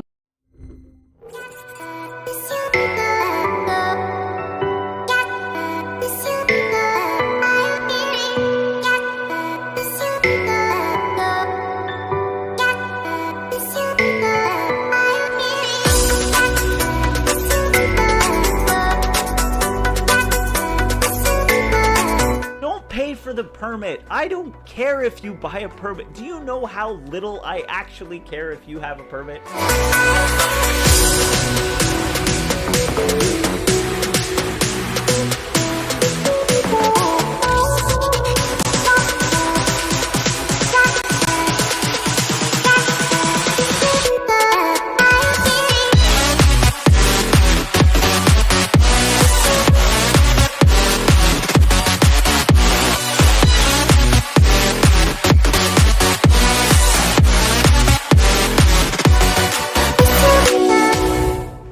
complaining about the fact that he received no support from that. I think Bode has some. Yes, I some do. links for us. Oh, I got some leaks for you.